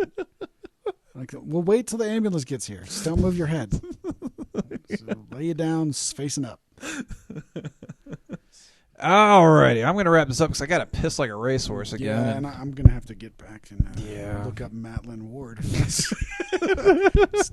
Matlin Ward phalange blasting. Yeah. All right, pick the time. 720p, or am I buying in for the full 4K? My parents are still fucking calling me, so I need to get out of here and be good to go. So it was great talking to you again, buddy. We might be working on this third podcast here. It'll be I don't fun, know. dude. Yeah, I got some shit. hell yeah. Talk about phalange blasting and calling our mothers. Call it, bro. Phalange Blasters United. The phalange blasters coming in May. I don't know. Right. Coming in May. Oh, there you go. We could review porn. Maybe we'll do a porn review. Right, I'll do that. I have. If you look up your friend's porn sucks. That's that's one of our members from the band. He reviews a porn.